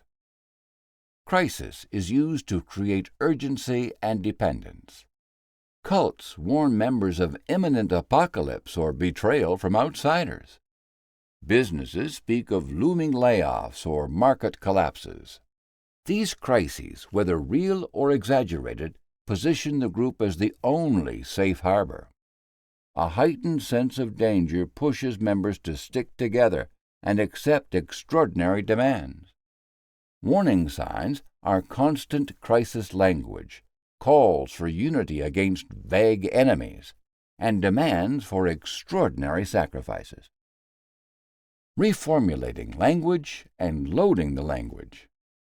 Invented jargon, acronyms, or exclusive catchphrases make communication with outsiders difficult and reinforce group identity. Companies invent branded terms for performance metrics or cultural initiatives. Loaded language simplifies complex realities into slogans or binaries, such as true believer versus outsider. Such language limits thought and streamlines social boundaries. Warning signs include difficulty explaining group ideas in plain language or ridicule of non-group terminology. Installing thought-stopping techniques. Thought-stopping interrupts doubt or anxiety. Members repeat slogans, recite affirmations, or sing songs to block critical thoughts. Workplaces use mission statements or core values exercises to distract from more profound questions. These techniques disrupt critical reflection, increasing dependence on the group for meaning and answers. Repeated use of mantras, dismissive comebacks to concerns, or directives to stay positive can serve as red flags. Manipulation awareness exercise. Track moments when access to varying opinions is reduced. Identify phrases used to shut down questions. For example, "That's negative thinking." Notice announcements of crises requiring urgent unity. Record jargon or slogans that reshape meaning or limit healthy discussion. Understanding these systematic steps lays the groundwork for exploring one-on-one psychological manipulation and society-wide influence campaigns. Reality distortion and mass influence. A person's perception of reality can be quietly reshaped through persistent, calculated tactics. Gaslighting is a core method used by manipulators to make another person question their own experiences, thoughts, and emotions. It's subtle at first, perhaps when a partner insists you are too sensitive, or a boss claims you misheard an instruction. Over time, these interactions chip away at confidence and self-trust, leaving the victim unsure about their sense of reality. Gaslighting comes in many forms, using denial, misdirection, trivializing, or selective memory. Denial occurs when the manipulator bluntly refutes something you know happened. A spouse may say, "I never said that," even though the conversation is still clear in your memory. In the workplace, a supervisor might claim, "I never assigned you that task," when the email sits in your inbox as proof. This sowing of doubt makes the victim question the reliability of their own mind. Misdirection is another tactic, changing the topic or focusing on irrelevant details to derail a conversation. A child may ask why a parent did not attend a school event, but the parent responds by complaining about the child's grades instead. In social groups, someone confronted about a hurtful comment might abruptly point to another incident, keeping the original issue unresolved. Trivializing is perhaps one of the most insidious techniques. A friend might laugh off your feelings, saying, "You're overreacting," or "It's not a big deal," making you feel foolish for your reaction. Over time, you begin to believe your emotions are exaggerated, so you stop trusting your instincts. Selective memory is a powerful tool. An abuser might conveniently forget past promises or selectively recall events in their favor. In a parent-child relationship, a parent might forget the child's achievements but recall every mistake, reshaping the child's narrative about themselves. The psychological impact of these constant reality shifts can be profound. Victims often start doubting themselves. Minor decisions, such as what to eat for lunch or which appointment to make, feel overwhelming. The person apologizes constantly, afraid that even the smallest choice could be wrong. They become confused, no longer sure which memories are real. Trust in their own judgment fades away, and in an effort to reclaim stability, victims grow emotionally dependent on the abuser. The sense of self becomes fragile or lost. Over time, this emotional erosion leaves scars and makes escaping the manipulator's influence more difficult. Warning signs of gaslighting are both subtle and powerful as they creep into daily life. The person begins to second-guess themselves in routine choices. They might catch themselves saying sorry several times a day for things they didn't do. Even small choices, such as picking a movie to watch, become stressful. They may feel persistent confusion, as if reality itself keeps shifting. Perhaps, worst of all, what was once easy confidence is replaced by self-doubt and hesitation. Looking deeper, reality distortion works not just on the conscious level, but deep within the subconscious.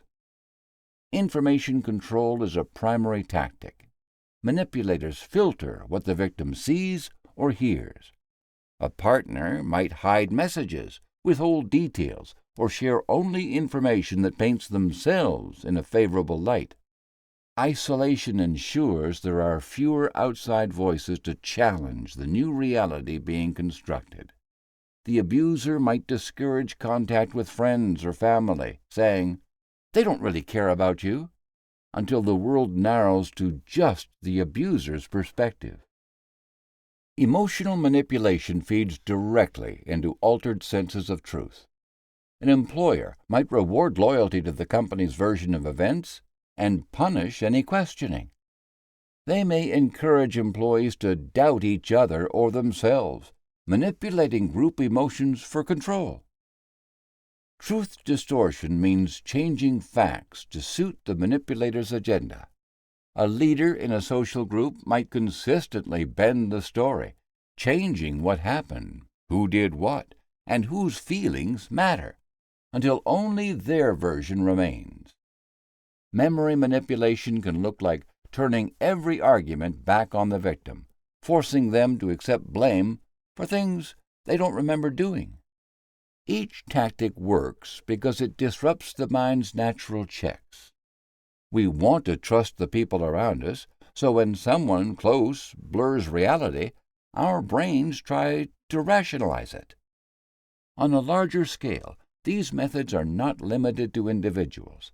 Media and institutions can filter information, shape narratives, and condition responses, using the same reality-bending techniques to control entire groups or societies.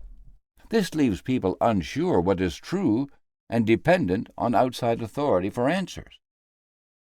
Now that we've dissected the many techniques and psychological strategies used in brainwashing, from isolation and exhaustion to information control and reality distortion, we're better equipped to recognize these tactics in everyday life. Understanding how manipulators reshape thoughts, feelings, and perceptions enables us to protect our identity and maintain mental clarity. With this foundation, we can move forward confidently to explore one-on-one manipulation and large-scale influence campaigns, gaining practical tools to defend ourselves and others against hidden forces that seek to control minds in relationships, workplaces, and society at large. Chapter 6: Deception Tactics and Psychological Warfare. Nearly 90% of people will experience deception at some point in their lives, frequently without realizing it, according to studies. Deception is not just about obvious lies. It weaves through everyday interactions, using subtle tactics that exploit how our minds naturally seek trust and coherence. People skilled in manipulation don't just tell falsehoods. They craft partial truths, leave out key details, and charm their way into influence with a precision that can go unnoticed. Understanding these psychological strategies is essential because deception shapes many personal and professional relationships, affecting decisions, trust, and outcomes in ways we rarely see coming. This chapter examines the common patterns behind such tactics and highlights why recognizing them can protect you from becoming an unwitting participant in others' hidden agendas. Foundational deceptive strategies: lies, omissions, and creating confusion. Trust can be both a shield and a weapon. People who manipulate understand this and often rely on hidden strategies to shift perceptions, control situations, and steer outcomes.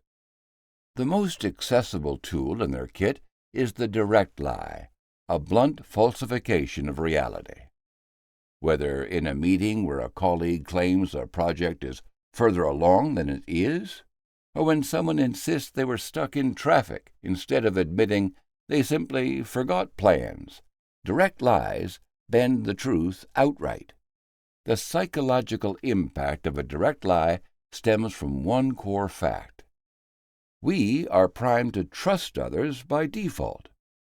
Most interactions rely on honesty as a social lubricant, so when a lie slips in, the unsuspecting target is already halfway to believing it. The liar counts on the illusion of normalcy. In the moment, the target's mental energy goes toward fitting this new information into their understanding, not questioning its authenticity. Direct lies can trigger suspicion if delivered clumsily. However, skilled manipulators hide behind confidence, steady eye contact, unwavering tone, and extra details to make the fabrication sound plausible. In work settings, a manager may claim there is no budget for raises when, in fact, funds exist but are reserved for select staff. The indicator is often in the details. Inconsistencies, overselling, or stories that conveniently dodge scrutiny signal that something is off. Manipulators who lie directly often rationalize their behavior, believing the end justifies the means, or telling themselves it will only hurt if someone finds out. They weigh risk against reward, testing the boundaries of what they can get away with. Half-truths are more effective and harder to detect. These are statements that mix fact and omission, giving enough reality to appear genuine while leaving out context that would change interpretation. A salesperson might honestly say a phone battery lasts all day, knowing that it's only true with minimal use. In personal relationships, saying, "I was with friends last night," glosses over seeing an ex-partner who is technically in the group. The real power of half-truths lies in the way our brains fill in gaps. When offered a hint of honesty, listeners assume the rest is also truthful. This bias for cognitive closure, the need to form complete stories, means partial information is often taken at face value, especially when it comes from a trusted source. Behaviorally, half-truth tellers avoid adding unnecessary specifics. They might deflect or answer only what is asked. In workplace scenarios, a team leader could update the group on a project's progress, highlighting milestones and successes, but skipping setbacks and delays. The audience applauds perceived success, unaware of lurking issues. Manipulators using half-truths are strategic. They blend honesty and deception, minimizing the chances of being caught. Their inner logic often rests on technicalities. If what they said was not a lie, they believe there's no harm done. They rely on ambiguity to escape direct confrontation and possible fallout. Strategic omission is more subtle. Instead of twisting facts, manipulators simply do not mention them at all. Omitting crucial information is powerful because targets have no clue what they're missing. In a business deal, a contract might skip details about ongoing maintenance costs, which only become apparent after the deal is signed. In a relationship, omitting a conversation with an ex does not require lying, only silence. The absence of information can be as misleading as outright misinformation. This works because most people assume that if something important is missing, someone would point it out. Trust and a lack of suspicion work in the manipulator's favor. Warning signs of omission include discomfort when asked direct questions, changing the subject quickly, or giving vague reassurances instead of clear answers. Manipulators who rely on omission think in terms of plausible deniability. If it ever comes up, it cannot be questioned. Their strategy revolves around the assumption that less scrutiny reduces the risk of exposure, keeping the situation firmly in their control. These methods do not exist in isolation. Manipulators often blend lies, half-truths, and omissions, increasing confusion and making it difficult for targets to pinpoint where things went wrong. Picture a sales pitch for a fitness subscription. The representative claims it's a one-time fee, which is a direct lie, adds that access to hundreds of videos is included, which is a half-truth since premium videos cost more, and skips details about cancellation policies, a strategic omission. This overwhelming mixture leaves consumers disoriented and primed to make hasty decisions. Psychologically, these tactics work because humans crave simple, coherent stories, and manipulators exploit this by giving just enough to believe. Cognitive biases such as the halo effect and confirmation bias help cement false impressions. Emotional manipulation adds another layer. Guilt, urgency, or affection can override skepticism. In every setting, whether negotiating a contract, trusting a partner, or listening to a news report, awareness of these deceptive patterns is the only real defense. What begins as a seeming slip or small secret can build into a tangled web, forming the groundwork for even more elaborate manipulation schemes. Charm and manipulation. Real-world applications and hazards. Charm and charisma, when harnessed with ill intent, become subtle yet powerful tools in the hands of manipulators. These individuals carefully construct outward displays of warmth, humor, attentiveness, and confidence to appeal to others' emotions and bypass logical defenses. Even those who pride themselves on their skepticism can relax due to the ease with which they seem to connect, empathize, and build rapport. Superficially likable, charismatic manipulators establish false trust, making it easier for them to guide conversations, shape perceptions, and plant seeds of dependence in their targets. Likability as a weapon. Manipulators create false rapport and emotional connections by mirroring behavior, paying focused attention, and offering calculated compliments. These are not expressions of genuine interest, but strategic gestures to evoke feelings of closeness and mutual understanding. In the early stages of a romantic relationship, for example, the manipulator may shower their partner with affection, empathy, and validation, mirroring hopes and vulnerabilities to generate the illusion of a deep, rare connection. This love bombing floods the partner with emotional highs, overriding critical thinking and cementing premature trust. Genuine charisma, in contrast, is revealed through consistent care and transparency over time, and is not solely concentrated during the initial encounter. Disarming skepticism and gaining authority. A key feature of manipulative charm is the ability to suppress doubt and critical analysis. Smooth communicators rely on confident body language, steady eye contact, and persuasive but vague language to project certainty and expertise. Leaders in business who operate this way may use self-deprecating humor, personal anecdotes, and shared insider moments with their teams to establish relatability. Employees find it difficult to question someone so approachable and engaging, and skepticism feels out of place. These leaders deflect criticism by positioning themselves as trustworthy mentors, making it emotionally uncomfortable for their followers to challenge decisions or voice concerns. Masking manipulation with pleasant facades. Manipulative individuals often hide controlling or exploitative motives behind their charm. Their pleasant demeanor distracts from subtle coercion, gaslighting, or boundary-violating behaviors. In business, salespeople employing these techniques might feign understanding, laugh easily, and seem genuinely interested in helping, while simultaneously pushing customers toward rushed or pressured decisions.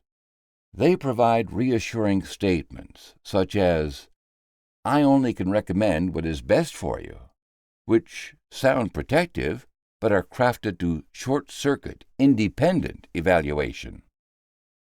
Differences between genuine and calculated charm. Genuine charisma radiates from consistent empathy, honesty, and openness without an agenda. Calculated charm, however, involves adaptability to the point of insincerity.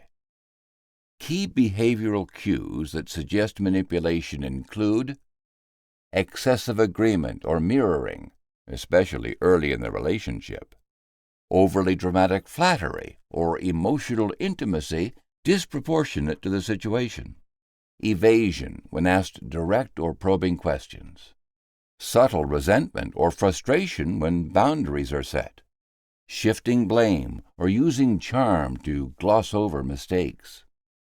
Natural charm grows deeper and steadier as genuine rapport develops, while manipulative charm peaks quickly and fades as soon as resistance appears. Real-world examples and warning signs.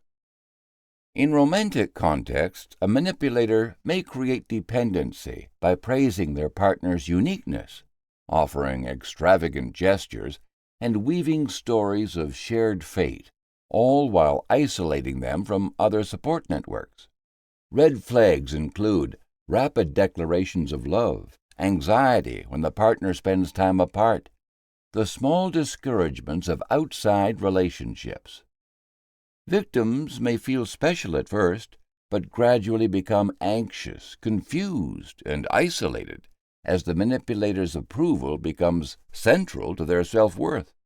Charismatic business leaders sometimes hide exploitation behind motivational or visionary language while pushing teams beyond healthy limits. They might ignore dissent, reward only those who flatter them, and use charm to excuse unreasonable demands. Employees become afraid to disagree, and unhealthy practices persist under the guise of a strong company culture. In high-pressure sales, charm disarms skepticism as the salesperson flatters, empathizes, and creates urgency. Customers who voice hesitation are reassured with promises or gently mocked to encourage compliance. Telltale signs include a reluctance to address product flaws, steering conversations away from objections, and pushing for immediate decisions. How to protect against manipulative charm. Relying on time, consistency, and boundaries can help. Pausing to verify facts and testing the manipulator's reaction to polite resistance can be revealing. Authentic individuals respect pushback, while manipulators react with frustration, guilt-tripping, or a sudden loss of warmth. Observing how charming individuals treat those they stand to gain nothing from or how they respond when disagreed with can be powerful indicators. Seeking input from outside observers, such as friends and colleagues, can help break the illusion of false charisma and restore independent perspective. Now that we understand the common strategies and psychological elements behind deception, from direct lies and strategic omissions to manipulative charm, we are better equipped to recognize these tactics in everyday life. Awareness is the first line of defense, allowing us to pause, question, and seek clarity rather than accept information at face value. By honing our ability to spot subtle signs of manipulation and understanding the emotional pulls involved, we can protect ourselves in personal relationships, professional settings, and beyond. This knowledge empowers us to engage more critically with those around us, build healthier boundaries, and navigate complex social dynamics with confidence and resilience. Chapter 7. Covert Persuasion and Mental Hijacking. Imagine receiving an urgent message warning you that a once-in-a-lifetime opportunity is slipping away unless you act immediately.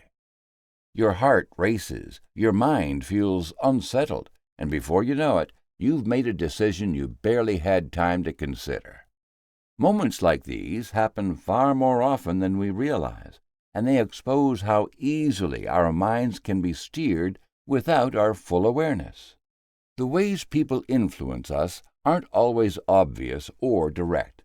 Sometimes subtle emotional pulls and carefully timed requests guide our choices, pushing us toward actions we might not otherwise take. This chapter explores how such covert persuasion operates, revealing the hidden processes behind emotional triggers and social pressures that shape our decisions. Understanding these mechanisms helps uncover the invisible forces at play and provides insight into recognizing when our thinking is being hijacked. Emotional triggers. Emotional triggers and incremental commitment strategies. Everyday decisions rely on a balance between emotion and logic. But during moments of strong emotion, rational thought can get sidelined. This emotional override happens when the part of the brain responsible for quick responses to threats, the limbic system, takes control, leaving problem-solving abilities on the back burner. When fear arises, the heart rate spikes, breathing shortens, and the world suddenly feels like a minefield of possible dangers. A fraudster takes advantage of this by presenting urgent, frightening news, claiming you will lose out forever unless you act fast. The fear of missing out propels people to click unsafe links, buy questionable products, or invest in risky ventures because fear demands an immediate response, blocking careful thought. Manipulators are skilled at fabricating crises.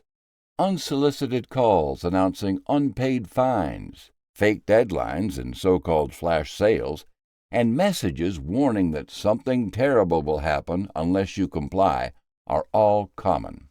Detecting these manipulations often begins with self-awareness. Ask yourself, are you feeling unusually rushed? Is someone pushing for an answer before you can think it over? Noticing physical signs, such as shaky hands, a racing pulse, or a sense of pressure, are key indicators that you are being targeted emotionally. To protect yourself, buying time is highly effective, saying, I need to think about this and get back to you. Stepping away for a moment, or taking a deep breath can help the rational mind regain control. Anger flips switches in similar ways. Emotional manipulators excel at manufacturing outrage by exaggerating threats, highlighting insults, or fanning a sense of injustice.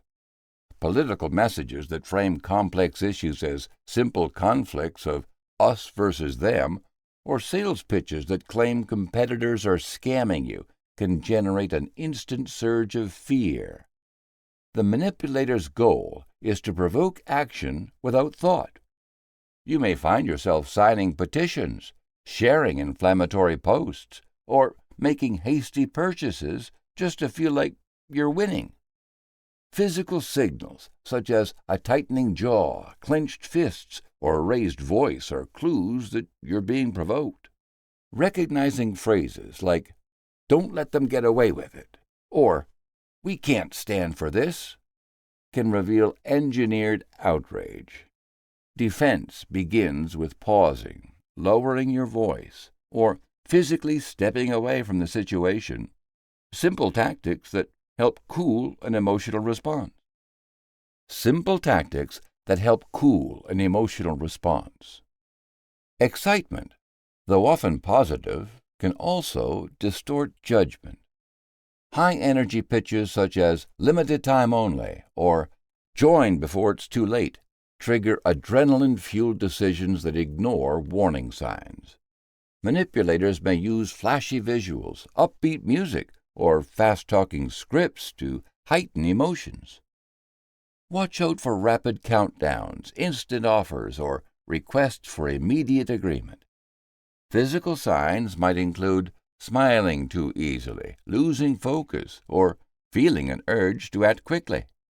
Grounding techniques such as counting to 10, imagining the worst possible outcome, or asking yourself, would I make this choice tomorrow, help prevent impulsive decisions. Small commitments, big changes. Manipulators often rely on incremental requests to steer behavior. The foot-in-the-door technique begins with a small favor and gradually escalates. In sales, a free trial or minor donation sets the stage for larger purchases or long-term subscriptions. Accepting a free sample can lead to ongoing conversations that become increasingly difficult to end. In workplaces, you might agree to stay late for just one night, only to find yourself working overtime every week without objection. In personal relationships, saying yes to a minor favor, such as lending a small amount of money, can open the door to frequent and larger requests. Online scammers start with harmless asks, such as filling out a short survey, before progressing to private data or money transfers.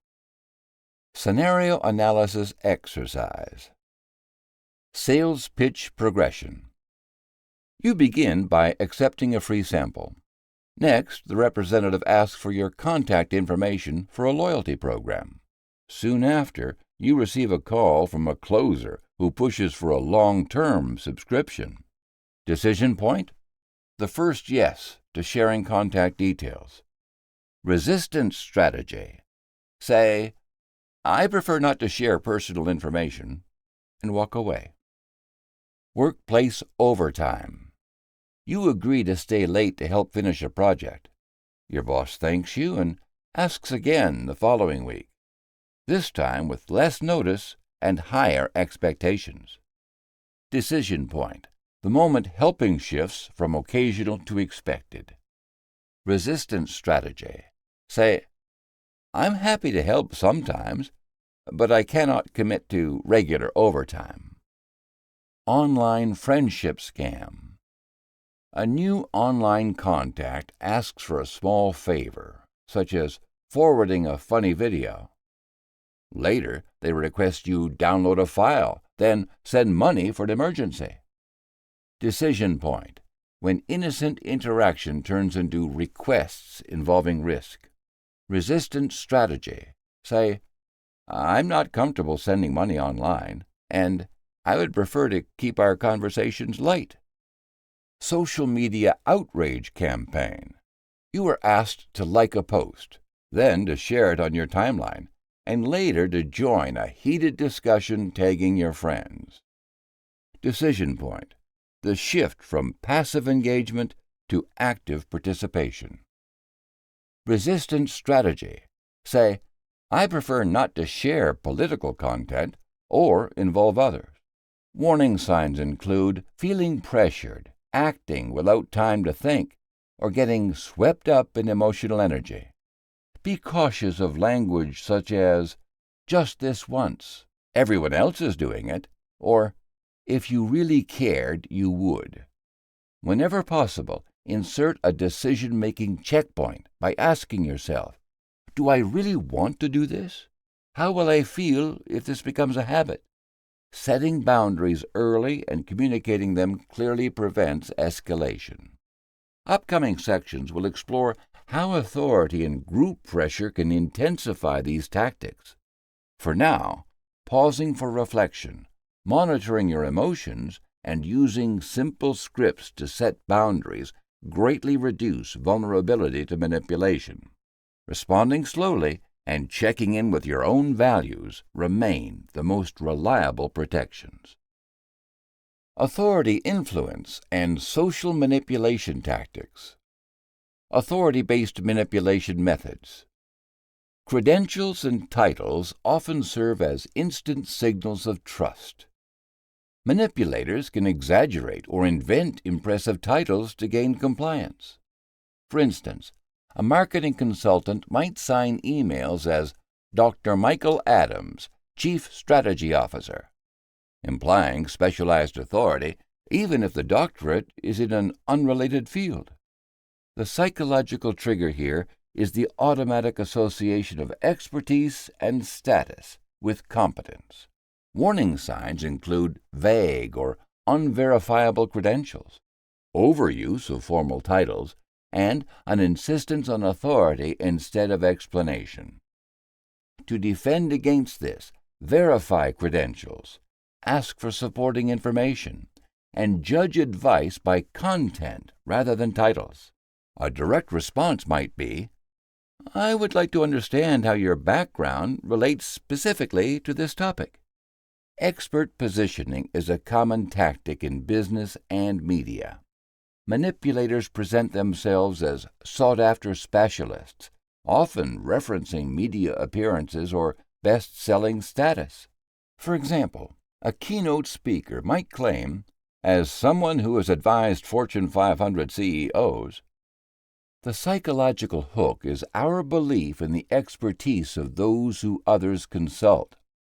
Watch for self-promotional language, references to undefined achievements, and appeals to exclusivity. Defend by separating reputation from evidence and questioning claims of experience. Can you give me a concrete example of your work in this area? Social proof fuels obedience by showing that everyone else agrees. A political campaign might use carefully edited footage of enthusiastic crowds or planted testimonials, such as, "Thousands have already made the switch.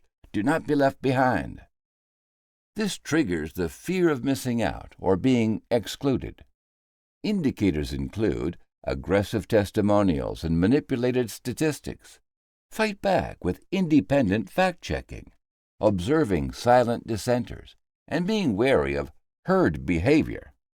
A practical phrase might be, "I value others' experiences, but I'd like to review the details myself before deciding."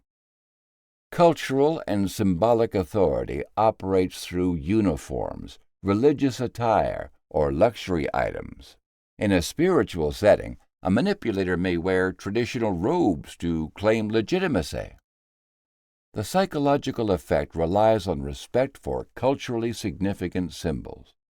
Warning signs include excessive reliance on ritual and symbolism rather than substance. Defend by focusing on actions and consistency rather than outward appearance. Can you help me understand why this tradition is important to your approach? Hierarchical structures give authority figures built-in leverage. In the workplace, a manager might use rank to pressure a team by saying, "If you're really committed, you will work through the weekend." The psychological effect comes from ingrained respect for hierarchy and fear of repercussions. Recognize manipulation when requests override norms, exploit loyalty, or punish questioning. Counter by referencing company policy, seeking written clarification, or involving HR if boundaries are crossed. I'm happy to help, but let's discuss how this fits with our current policies. Social engineering techniques in action. Manipulators exploit social and organizational structures to bypass skepticism. For example, a phishing email may appear to be from the IT department and read, "Immediate action required. Unlock your account by entering your password here." The manipulation technique involves impersonation and urgency. The psychological mechanism at play is obedience to authority and aversion to negative consequences. Look for generic greetings, suspicious links, or irregular protocols. Defend by verifying the sender's identity, never sharing credentials, and reporting suspicious messages. In social groups, manipulators may pose as trusted members who gradually introduce misinformation or divisive ideas. In an online discussion group devoted to wellness, a user might repeatedly refer to hidden secrets only insiders know. The psychological trigger amplifies exclusivity and belonging. Watch for sudden shifts in group norms and insider versus outsider dynamics. Resist by questioning sources, asking moderators for follow-up, and remaining open to outside perspectives. In workplace scenarios, a manipulator may exploit informal power dynamics. A mid-level employee might claim direct orders from an executive to pressure colleagues by saying, "I'm just following orders. The boss said this is urgent." Here, the manipulation relies on indirect authority and the shifting of responsibility.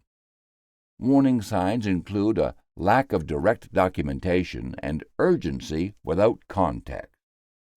Defense involves confirming instructions directly, documenting communications, and escalating concerns to higher management.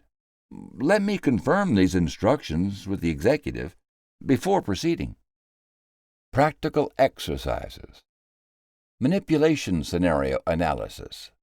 Scenario: a public speaker claims that health products are doctor-approved, waves a lab coat, and declares, "Everyone here could benefit from this."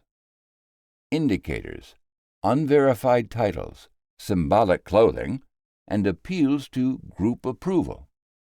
Defense: ask for specific studies, credentials, and third-party reviews.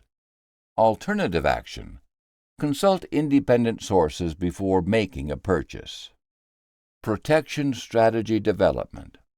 Assess personal vulnerability to social pressure and authority cues. Set clear boundaries by saying, "I need time to make this decision." Create protocols.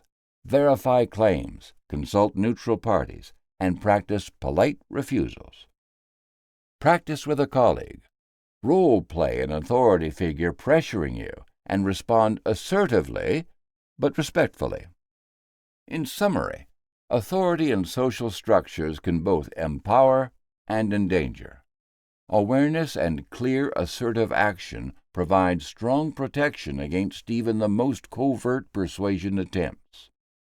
Now that we understand how emotional triggers, incremental commitments, and authority cues subtly hijack our thinking and push us toward decisions that may not serve us, we are better equipped to recognize these tactics in everyday life.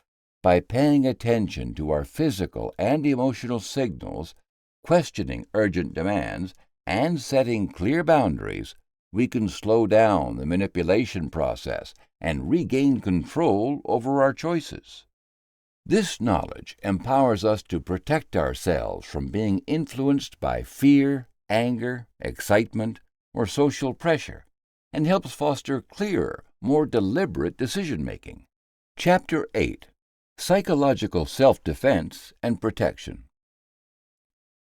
Why do I feel like I'm losing control of my thoughts? This question often arises quietly, sometimes after a conversation or interaction that leaves us unsettled and uncertain. Psychological manipulation is a subtle force that can erode our confidence, distort reality, and influence decisions without our full awareness. It preys on natural human tendencies such as trust, empathy, and the desire to maintain harmony, making it difficult to recognize until its effects have taken hold. This chapter examines how manipulation works beneath the surface of everyday life and offers practical strategies to defend your mind and emotions.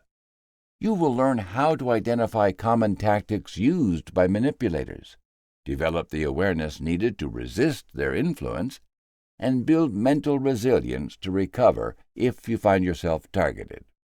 By understanding these psychological dynamics and practicing proven techniques, you will strengthen your ability to protect your well-being across personal relationships, professional settings, and the broader social landscape. Proactive defenses. Awareness and assertiveness in combating manipulation. Manipulators thrive on exploiting predictable patterns in human behavior. People naturally want to trust, cooperate, and avoid conflict, which are admirable qualities, but they can also serve as entry points for those seeking control. Psychological manipulation often begins subtly, taking advantage of norms such as politeness, empathy, or social discomfort. For example, in the workplace, a colleague might repeatedly delegate undesirable tasks to a new employee by framing requests as helping out the team, when in reality they are offloading their own responsibilities. In relationships, a partner may guilt-trip the other by saying, "If you really cared about me, you would not question my decisions," subtly using emotional leverage instead of direct communication. Spotting manipulation requires a shift from assuming positive intent in every interaction to observing behaviors with a clear and analytical mindset. Certain indicators often signal manipulation attempts. These include sudden feelings of guilt, pressure to agree without question, or an unsettling sense of being rushed into a decision. Repetition is another red flag. If you notice the same patterns emerging across different situations, there's a higher likelihood that influence is at work. On social media, influencers might use urgency with phrases such as, "Only a few spots left, act now," or rely on social proof with statements like, "Thousands are joining in," Do not miss out. To nudge audiences toward desired actions. Public discourse, especially in political or marketing contexts, often involves reframing facts, appealing to emotion instead of reason, or using loaded questions to shape perceptions. Behavioral science identifies several common manipulation tactics, including gaslighting, which makes someone doubt their own reality, love bombing, which overwhelms someone with attention and affection, guilt-tripping, triangulation, which brings a third party into conflict, and deflection, which avoids accountability by changing the subject. Each tactic follows a recognizable pattern. Manipulators test boundaries, observe responses, and escalate their methods if initial attempts succeed. Manipulation pattern recognition exercise. Start by familiarizing yourself with classic manipulation strategies. Gaslighting. Subtle denial, lying, or contradiction intended to make you question your memory or perception. Love bombing. Intense flattery, messaging, or gifts during early interactions, often followed by withdrawal once trust is established.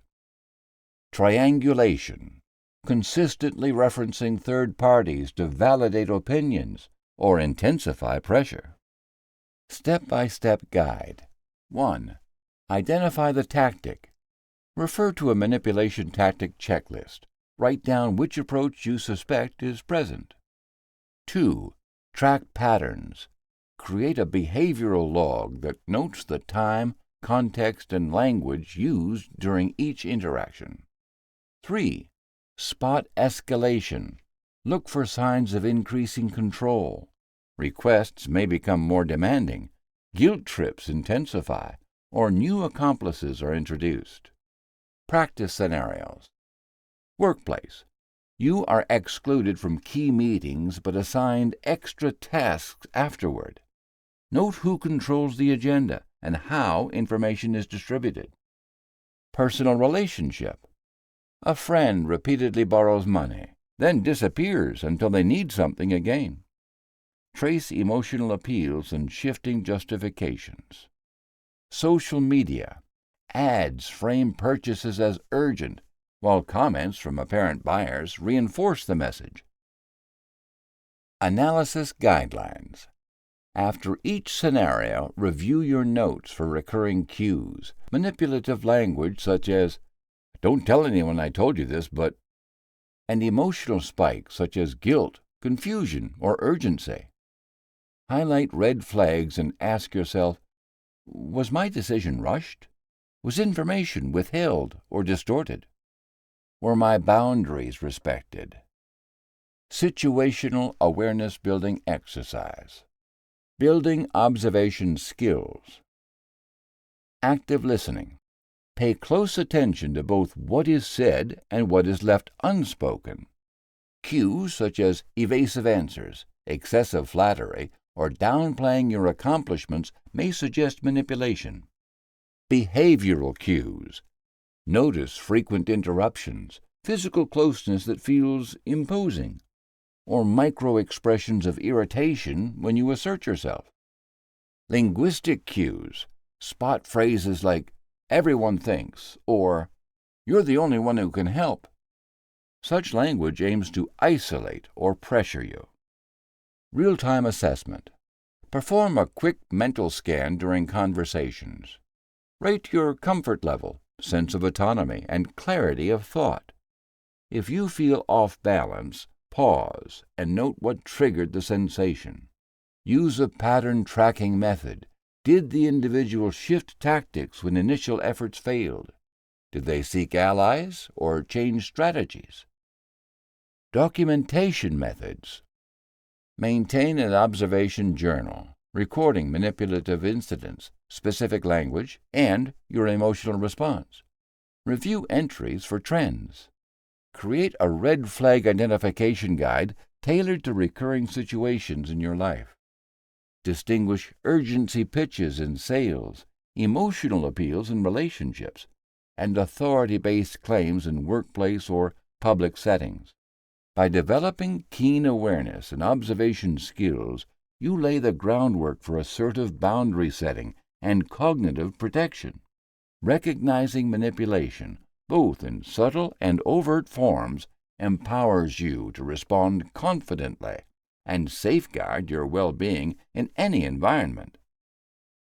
Building resilience, mental immunity, and recovery strategies. Thoughts have the power to anchor us or to sweep us along, especially in the aftermath of manipulation. Cognitive shielding techniques form a mental buffer that strengthens critical thinking and protects us against undue influence. Reality anchoring, for example, involves deliberately questioning narratives and grounding yourself in verifiable facts. This method is supported by research showing that self-questioning reduces susceptibility to suggestions and false memories. To put this into practice, pause whenever you notice a surge of confusion or self-doubt. List what you know for certain, what you suspect, and what you cannot determine right now. When a colleague pressures you with negative feedback at work, mentally rehearse your achievements, refer to documented outcomes, and ask for concrete examples before accepting their assertions. A common challenge is the urge to abandon the process when insecurity arises. You can overcome this by using simple cues such as a bracelet or a sticky note to remind yourself to stay grounded. Mark your progress as these moments of questioning become automatic and self-affirming. Maintaining emotional stability in challenging environments requires deliberate emotional regulation. Physiological studies show that deep breathing and mindfulness activate regions of the brain associated with calm and rational processing. Practice box breathing by inhaling for a count of 4, holding for 4, exhaling for 4, and holding again for 4 whenever you feel overwhelmed. During a heated social media debate, pause briefly, breathe, and let your adrenaline settle before responding. It's not unusual to struggle with anxious thoughts or self-criticism at this stage. If that happens, gently redirect your focus to your breath or to a soothing image in your mind. Track your improvements as recovery time from emotional upsets shortens and triggers become less disruptive. Critical thinking skills act as a powerful shield against deception, and their effectiveness is well supported by cognitive research. When confronted with persuasive arguments or emotional appeals, apply a simple checklist. Ask yourself what the source is, whether the information is evidence-based, and whether alternative viewpoints exist. Try this when a team leader blames you for a failed project. Evaluate the facts. Reflect on your role, seek feedback from a neutral colleague, and consider any possible bias behind the accusation. It can be frustrating to apply this method under pressure, so write down your thought process before acting. You will know you are improving when you naturally pause to analyze situations before reacting. Self-validation counters the manipulator's attempt to erode personal confidence. Psychological research shows that this practice rewires neural pathways to increase self-worth. Begin each day by naming 3 personal values or recent decisions you're proud of. In romantic relationships, if you experience gaslighting, remind yourself of your strengths or recall moments when your instincts proved accurate.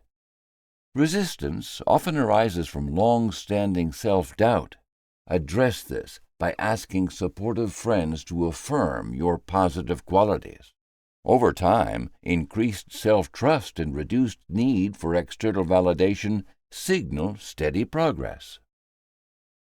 Visualizing mental boundaries is a creative yet concrete way to reinforce your psychological space. Visualization activates the same brain circuits involved in real boundary setting. Imagine a protective barrier, such as a translucent bubble that filters out harmful or manipulative words. Use this technique in a professional meeting when someone tries to undermine your ideas. If visualization feels forced or ineffective, try a tactile cue, such as holding a pen or placing your hand over your heart. This process is working when tense interactions no longer create as much emotional distress. Healing from manipulation begins with acknowledgement. Journaling can be a valuable tool for this step. Write about the event, how it affected you, and what might have led to it. Prompts such as, "What changes did I notice in my thoughts or behaviors?" help validate your experience and reduce the shame manipulators often instill. Emotional triggers may arise while writing. When that happens, take breaks and use self-soothing methods. If distress becomes unmanageable, seek professional guidance. Emotional processing comes next. Set aside daily time for reflection and use writing or art to express anger, grief, or betrayal. Ask yourself how the experience shaped your feelings. If strong emotions make it difficult to stay consistent, start with short sessions and extend them gradually as your resilience increases. Signs of healing include reduced emotional volatility and increased mental clarity. Identity reconstruction focuses on rediscovering the strengths you once doubted. List accomplishments and qualities that remain untouched by the manipulator's influence, using evidence from supportive conversations or personal achievements. Rebuilding confidence through small, attainable goals helps restore your sense of agency and momentum. When fear of repeating past mistakes arises, remind yourself of the lessons learned and the progress made. Rebuilding trust involves practicing honesty and vulnerability in safe settings. Create a reliable support system by reaching out to trusted friends, joining group activities, or participating in peer support sessions. Role-play scenarios where you assert your boundaries and speak your truth. Notice improvements as it becomes easier to share openly and as your trust in yourself and others gradually strengthens. For future protection, develop a personal safety plan. Identify early warning signs, outline specific steps to take when boundaries feel threatened, and list people you can contact for support. Adapt these tools to fit different environments, including digital spaces where social media boundaries are needed or formal workplace procedures for reporting misconduct. Track your recovery with simple self-assessment tools. Note signs of resilience, such as greater assertiveness and reduced overthinking. Celebrate milestones in confidence, such as speaking up in meetings or expressing feelings honestly in close relationships. If progress stalls or triggers become overwhelming, reach out for professional support.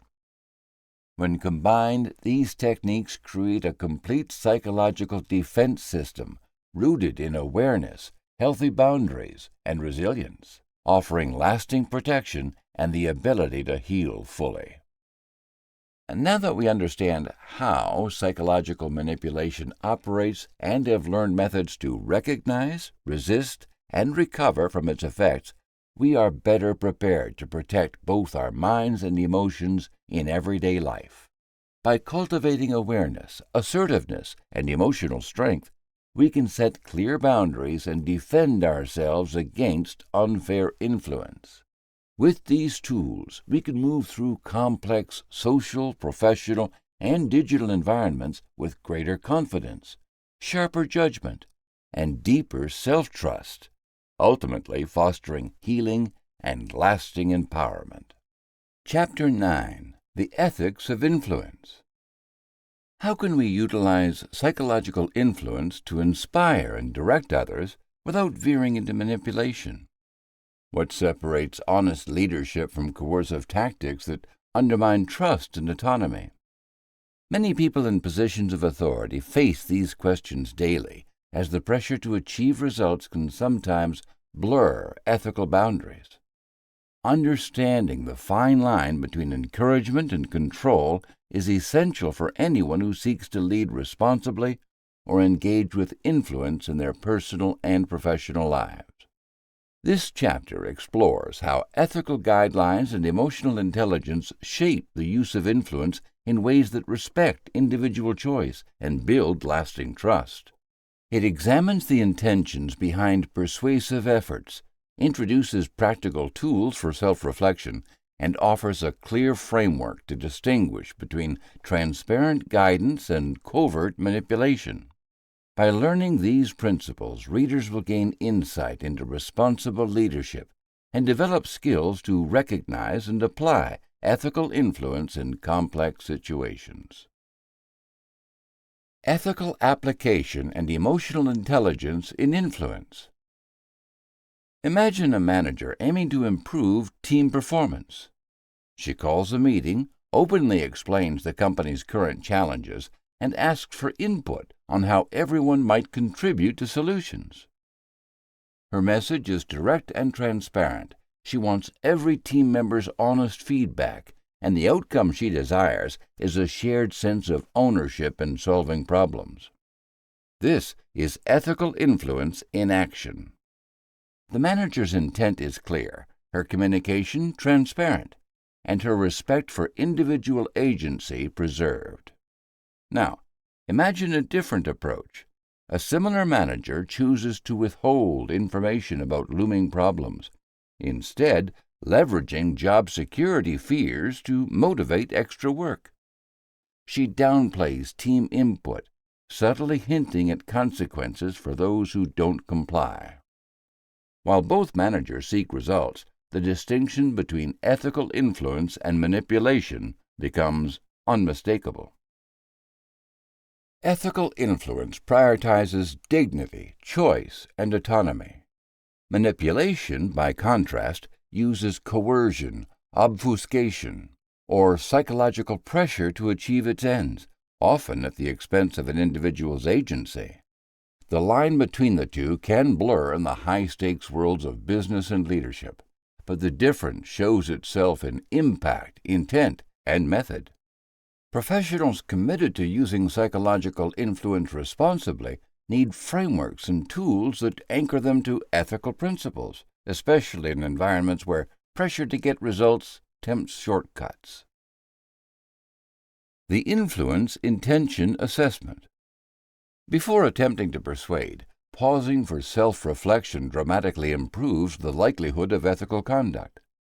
The influence intention assessment offers a structured series of questions for this critical pause.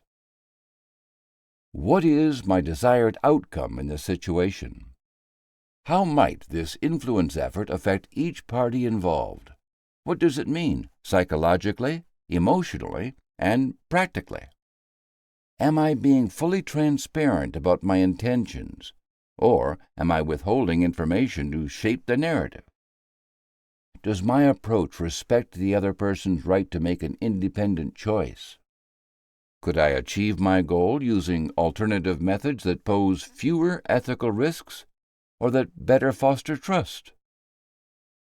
By working through these prompts, decision-makers bring their motives to the surface and illuminate the potential ripple effects of their actions. This routine builds a natural habit of ethical consideration, laying the groundwork for trust and mutual respect in every interaction. The Ethical Influence Framework. For practical decision-making, a clear framework is crucial. This tool guides users through the evaluation of their influence techniques, reducing the gray areas. Key components of the Ethical Influence Framework include: does this method provide information instead of deceiving or pressuring? Are all parties aware that they're being influenced, and have they had the chance to give consent? Is my reasoning transparent, and have I shared essential information?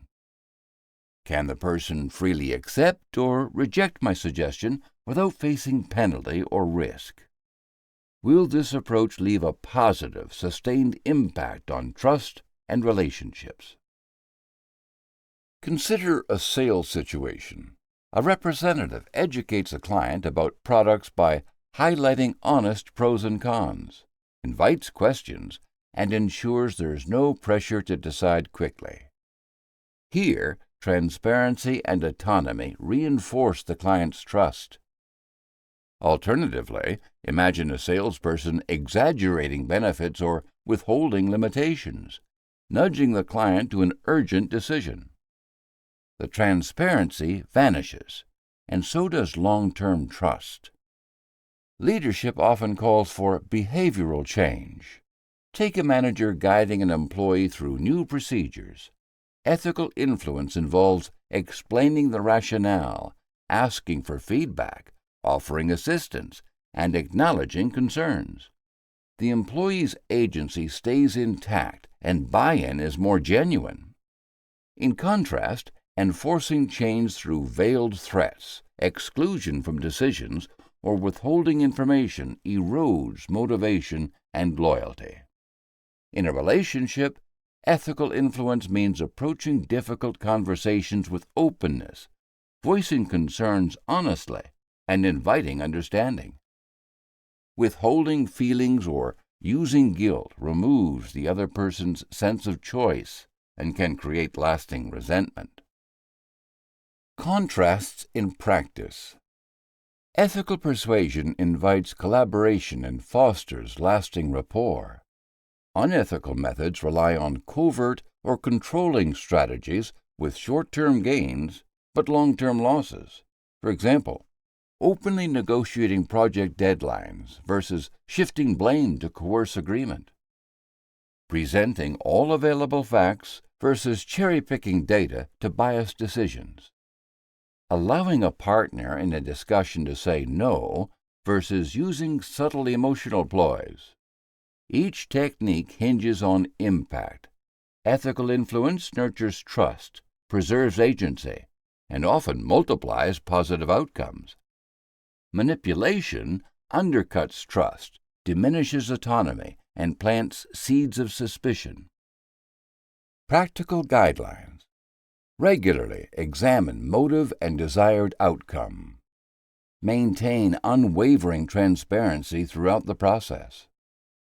Create space for real choice, even if it means accepting disagreement.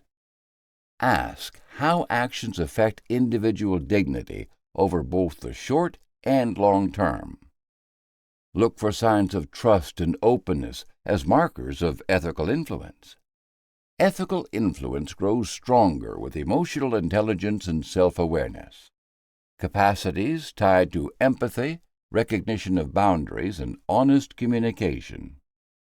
These qualities form the bedrock of responsible influence and point toward a future where every intention honors both the persuader and the persuaded.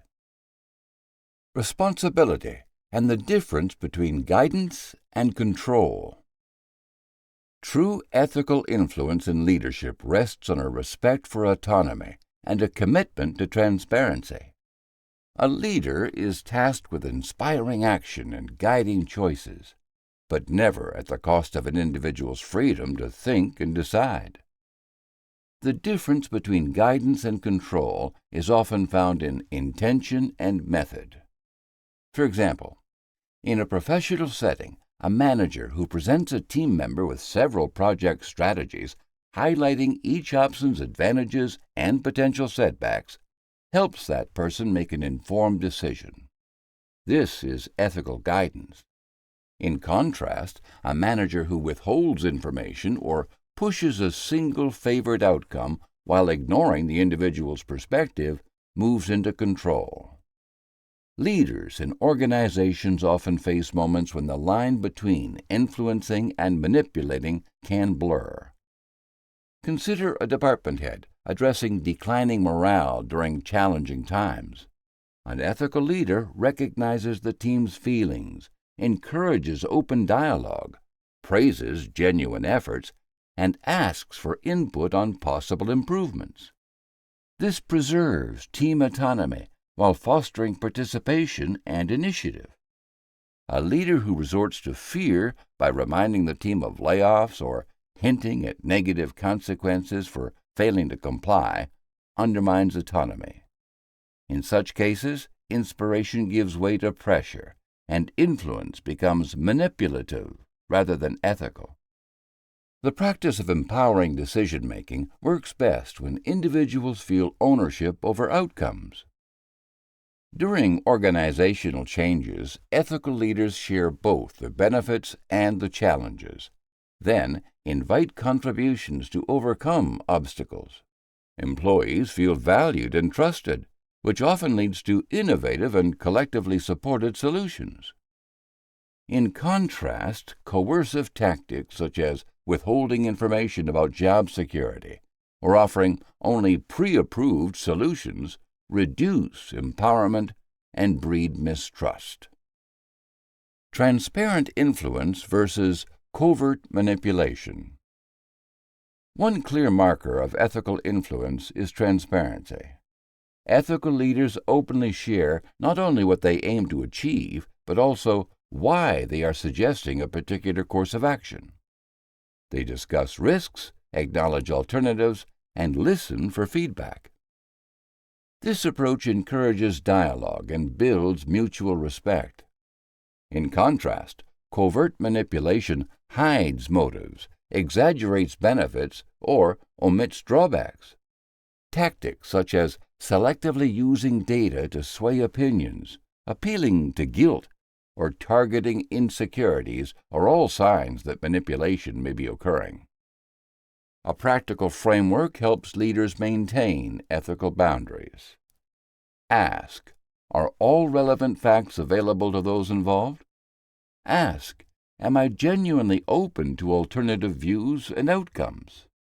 Consider, would I feel comfortable if this conversation or approach became public? Notice, are people expressing themselves freely, or do they seem pressured or hesitant?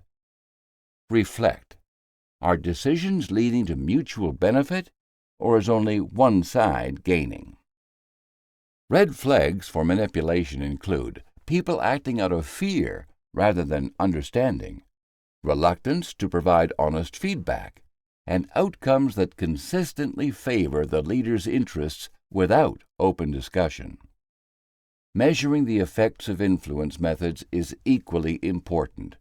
Ethical leaders look for signs such as growing trust, improved collaboration, and higher satisfaction over time. High turnover, complaints, or silent compliance often signal that influence has shifted into coercion. Real-world contrasts. A sales director who trains staff to listen carefully, ask clarifying questions, and recommend solutions that truly meet the client's needs demonstrates ethical influence. They view a refusal not as failure, but as a sign of alignment with client priorities. This differs sharply from using misleading comparisons or exaggerated urgency to pressure customers into decisions. The distinction lies in trust. Clients return and refer others when they feel respected and understood. Another example can be found in education. A principal who involves teachers in curriculum design, acknowledges different teaching styles, and transparently discusses school goals fosters empowerment. By contrast, a principal who dictates methods, punishes dissent, and withholds reasoning for decisions creates resentment and passivity. Transparent persuasion is grounded in open discussion and the sharing of facts. Hidden agendas quickly erode trust. When people realize they have been steered through omission or distortion, the relationship suffers. When both leader and follower grow through increased awareness, skills, or opportunity, the influence is ethical. If only the leader benefits while followers lose autonomy, manipulation has taken hold. Psychological principles and outcomes. Ethical influence creates long-term success. When employees or colleagues are part of decision-making, they feel responsible and proud of their contributions, which signals fulfillment and long-term commitment. Manipulation may achieve compliance in the short term, but it erodes motivation, damages credibility, and often leads to resistance, disengagement, or turnover. Psychological safety is essential to ethical leadership. When people know their voice matters and that their boundaries will be respected, innovation and trust naturally flourish. Manipulation does the opposite.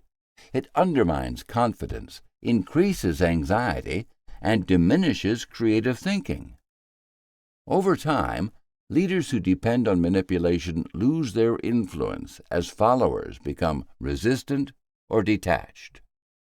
Sustainable leadership is rooted in empathy, self-awareness, and the daily practice of empowering others through transparent, ethical influence. Chapter 10. Mastery and Lifelong Vigilance. Late one afternoon, Maya found herself in an all-too-familiar situation once more. Immediately after a colleague showered her with compliments, she received a request that would add to her already full plate. Instead of reacting with the usual stress and hesitation, Maya paused, taking a deliberate breath before responding with calm firmness. This small act of awareness did not come easily or overnight. It was the result of ongoing effort and vigilance cultivated over time. True mastery of psychological awareness is not a destination reached once and for all. It is a continuous journey requiring steady attention, clear boundaries, and a sense of responsibility not only for oneself but also for others. Developing this kind of lifelong commitment means recognizing subtle shifts in emotion, behavior, and interaction while building habits that protect and empower. It involves more than just guarding against manipulation.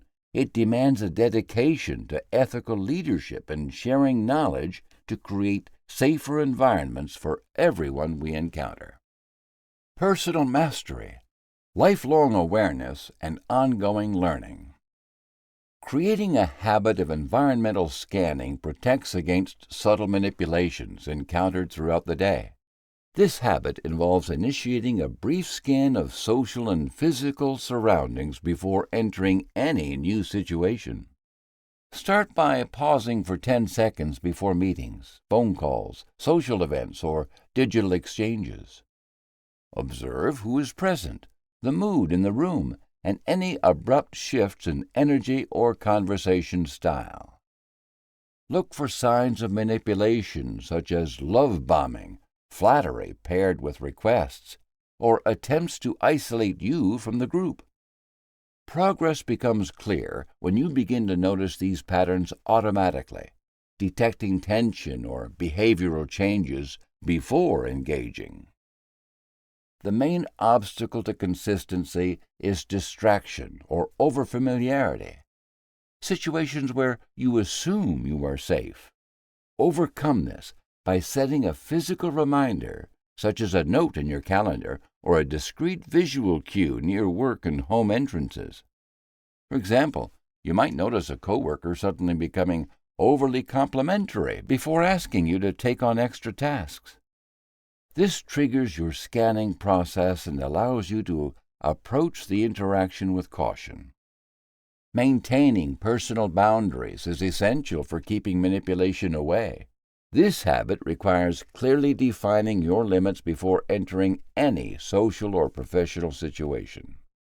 Implementation begins with identifying your non-negotiables each morning, such as time commitments, emotional energy, or financial involvement. Throughout the day, rehearse assertive language. For instance, "I will need to think about that," or "That doesn't work for me." Mark your progress by tracking each time you restate a boundary, even in minor situations. Common obstacles include guilt, fear of conflict, or habitual compliance, especially in family relationships. Counter these by practicing responses in advance and reviewing outcomes afterward. For instance, when a family member tries to guilt you into attending an event you don't wish to join, you assert your limit and decline respectfully. Reinforcement comes from reflecting in the evening on boundary moments, noting both successes and lapses to strengthen resolve for future encounters. Emotional state monitoring functions as a personal alert system for internal changes that manipulators often exploit. Begin with a 3-minute morning check-in where you quietly rate your stress, energy, and mood on a scale from 1 to 10. Revisit this self-assessment during breaks or whenever strong emotions arise. Over time, you will become skilled at noticing spikes in anxiety, drops in confidence, or sudden indecision, which can signal that a manipulation tactic such as gaslighting or rapid questioning may be occurring. Many people struggle to be fully honest with themselves or dismiss small emotional shifts. Remind yourself that even subtle changes can be meaningful.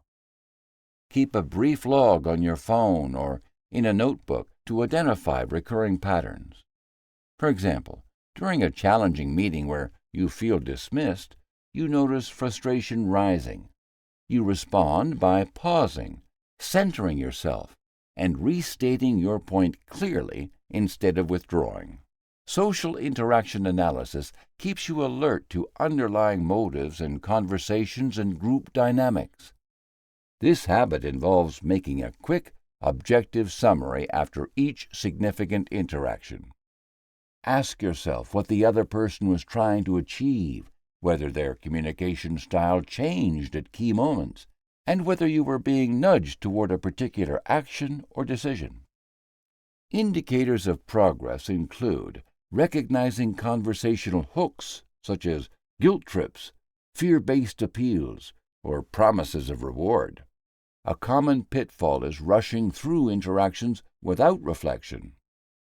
Integrate the habit by creating a short post-conversation mantra or checklist. For example, after a group chat, you might notice someone using humor and peer pressure to push for personal information. Recognizing it as a manipulation attempt, you choose not to respond any further. A daily psychological awareness routine combines these habits into a single protective framework. Morning preparation involves affirming your boundaries, scanning your calendar for potential manipulation points, and performing an emotional check-in.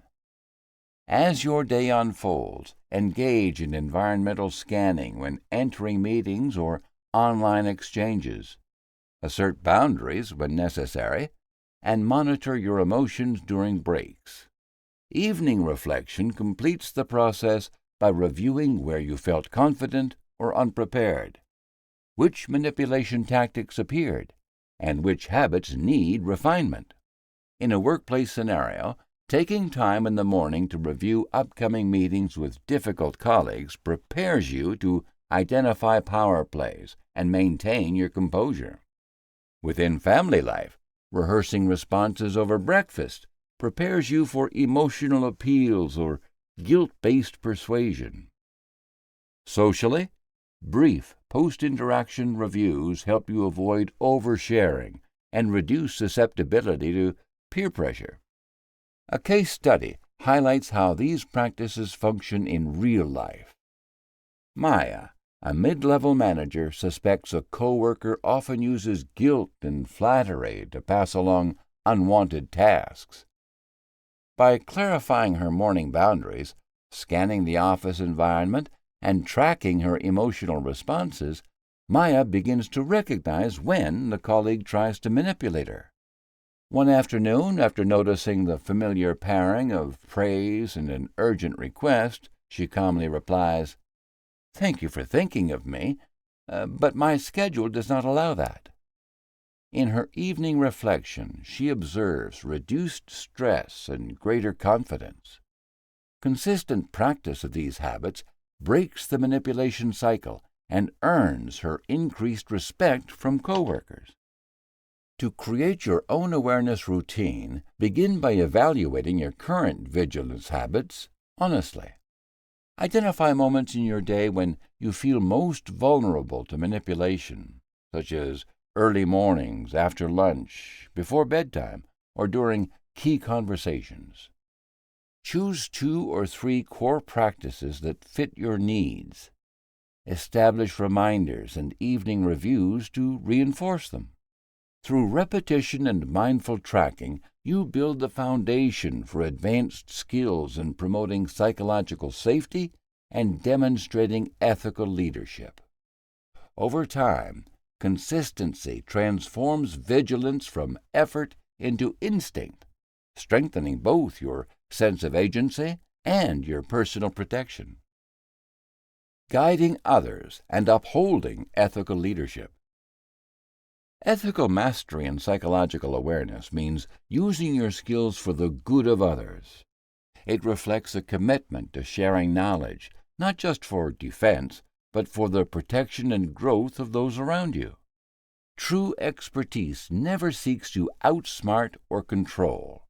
Instead, it's defined by the ability to guide and empower, focusing on ethical responsibility. Using manipulation insight for personal gain, such as influencing coworkers for personal advancement or pressuring friends into decisions, runs counter to this ideal. Ethical mastery stands apart by building trust and creating safe environments, where psychological knowledge becomes a shield for many, not a weapon wielded by one. Knowledge-sharing framework. Each context requires a distinct way of learning and teaching psychological awareness, anchored by a practical framework. Family setting. Core principle: prioritizing emotional honesty and mutual support. Examples: guilt trips from one sibling to another to avoid responsibility. A parent exaggerating dangers to keep children from exploring. Undermining someone's confidence to maintain control. Warning signs: feeling pressure to agree, consistently doubting your own memories, and sudden changes in self-esteem after conversations. Protective strategies: model transparent and calm dialogue. Teach the method called pause and check, where family members stop and ask themselves, does this feel fair or safe for everyone? Discussion points. When does persuasion become manipulation? How can we address concerns without relying on guilt or fear? Communication style: gentle and open, ensuring everyone feels heard. Practical exercise: family members identify one past incident that made them uncomfortable and practice expressing their feelings about it. Resistance points: defensive reactions such as, "I don't do that," and discomfort when discussing family patterns. Address these by emphasizing learning rather than blame. Ongoing awareness: hold regular check-ins where concerns can be expressed in a relaxed and non-judgmental way. Friendship circle. Core principle: maintaining trust and mutual respect. Examples: spreading rumors, applying peer pressure to exclude someone, and subtle shaming over personal choices. Warning signs: intense pressure to take sides, feelings of isolation, and changes in group mood after private conversations. Protective strategies: encourage assertive statements such as, "It makes me uncomfortable when..." Practice role-playing scenarios involving exclusion or rumor spreading. Discussion points: what makes us vulnerable to manipulation among friends? How can we support each other without participating in negative group behavior? Communication style: light and supportive, encouraging openness and humor. Practical exercise: the group brainstorms ways to respond when a peer attempts to manipulate or exclude someone, then practices these responses through role play. Resistance points: fear of disrupting group harmony or being labeled as overly serious. Address this by keeping sessions engaging and positive. Ongoing awareness: make open feedback part of your group's culture. Invite honest reactions to group dynamics on a regular basis. Professional environment: core principle: fostering transparency, accountability, and psychological safety. Examples: withholding information to gain an advantage, taking credit for others' work, and manipulating teams into overwork. Warning signs: differences between private and public communication, withdrawal among team members, and sudden changes in project direction without explanation. Protective strategies: teach the practice called information audit, which involves regularly reviewing what information is shared and why. Hold frequent team debriefs to clarify intentions and expectations. Discussion points: where is the line between ambition and manipulation? How can we ensure that everyone's contributions are acknowledged and valued? Communication style: direct and inclusive, encouraging open questions and constructive feedback. Practical exercise: conduct a staff meeting where team members describe times they felt overlooked or misled. Then collaborate on potential improvements. Resistance points: concerns about career consequences or being seen as uncooperative. Use anonymous input methods to create a safe environment. Ongoing awareness: establish confidential reporting systems and peer support channels to maintain transparency and trust. Ripple effect protection exercise: start by mapping your social circles and identifying members who are experiencing transitions or stress, since these people may be more exposed to manipulation. Assess risks carefully. In workplaces, watch for competitive pressures. Observe susceptibility to disinformation or groupthink. Create awareness plans by sharing relevant warning signs and practicing protective responses together. Monitor progress by checking in honestly without policing or intruding. Maintain your boundaries. Offer help while allowing space for autonomy, modeling respect for privacy. Real-world applications: workplaces benefit from clear reporting structures for manipulative behavior.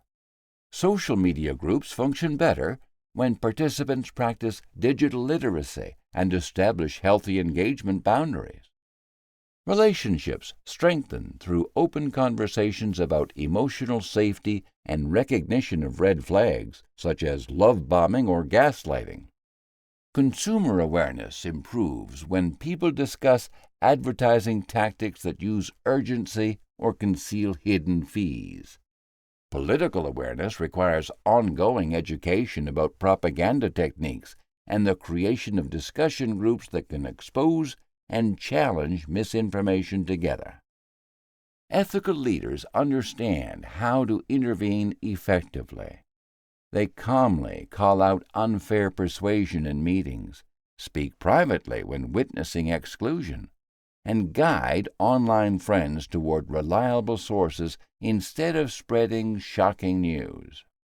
Education in this context must be free of fear and focused on practical, constructive steps rather than alarming stories.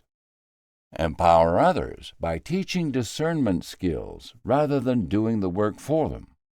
True resilience grows when individuals learn to protect themselves, not only when they are protected by others. Groups build strength through simple shared habits, such as fact-checking together or discussing emotional reactions to news and headlines. Responsibility lies at the heart of ethical leadership. Teach only when you are prepared to listen and to respect the pace at which others learn. Keep confidences. Never use your understanding to control. Encourage independence and mutual trust. Act consistently so that others feel safe. Mastery means using awareness as a lifelong shield for yourself and for those around you, growing continually, remaining vigilant, and leading by example. Now that we understand the importance of developing continuous psychological awareness through daily habits, boundary setting, and emotional monitoring, we can commit to becoming ethical leaders who protect not only ourselves, but also those around us. Mastery requires ongoing effort to refine vigilance and to cultivate a mindset grounded in responsibility and respect. By sharing knowledge thoughtfully within our families, friendships, and workplaces, we create safer environments where manipulation loses its power. As we move forward, let us embrace this lifelong practice with commitment and purpose, using our awareness to build trust, empower others, and strengthen collective resilience against psychological influence in every area of life. Conclusion. After the journey we have taken through the depths of behavioral psychology and the shadowy currents of influence, one truth should now be clear. True psychological strength is never about controlling the will of others. It's about understanding yourself, respecting your own boundaries, and remaining vigilant against those who attempt to subvert your autonomy. Every page of this book has revealed the hidden wiring behind manipulation. You have learned how NLP, hypnosis, and covert persuasion techniques operate in everyday life, not as mysterious arts, but as practical tools used, sometimes unethically, by individuals and organizations seeking power, compliance, or control. At the beginning, you may have been motivated by a desire to uncover how influential people steer decisions in boardrooms, sway elections from podiums, or secure loyalty in cults and abusive relationships. Perhaps you wanted to protect yourself, your family, or your colleagues from psychological exploitation, or simply to become more effective at asserting your needs without overstepping the rights of others. Whatever your motivation, the understanding you have gained through these chapters is intentional and empowering, yet it comes with responsibility. Understanding the mechanics of mind control does not make anyone immune to its effects. Knowledge often brings humility, because the tools and tactics described here are effective precisely because they appeal not to rational thought, but to deeply rooted human vulnerabilities. Even experienced professionals can be influenced or led astray when their defenses weaken or their awareness falters. The path to mastery is not found in arrogance or the illusion of invulnerability, but in continual self-observation. Are you recognizing when someone is bypassing your conscious reasoning and appealing to fear, insecurity, obligation, or desire? Are you catching yourself before reacting automatically to subtle cues such as mirroring, pacing, embedded suggestions, or false urgency? Remember that manipulation does not always stem from malice. In business negotiations, for example, executives use anchoring bias, social proof, and scarcity to direct counterparts toward outcomes favorable to themselves. In politics, speechwriters and strategists use emotional triggers such as division, fear, or promises of safety and prosperity to win support. Advertisers and influencers craft narratives that shape public opinion through repetition, imagery, and selective language. Abusive partners, authoritarian leaders, or even charismatic friends can use flattery, guilt, or isolation as quiet methods of control. These tactics rarely require open hostility. They thrive in the gray spaces where ethical boundaries fade. What, then, is the antidote? It begins with self-mastery.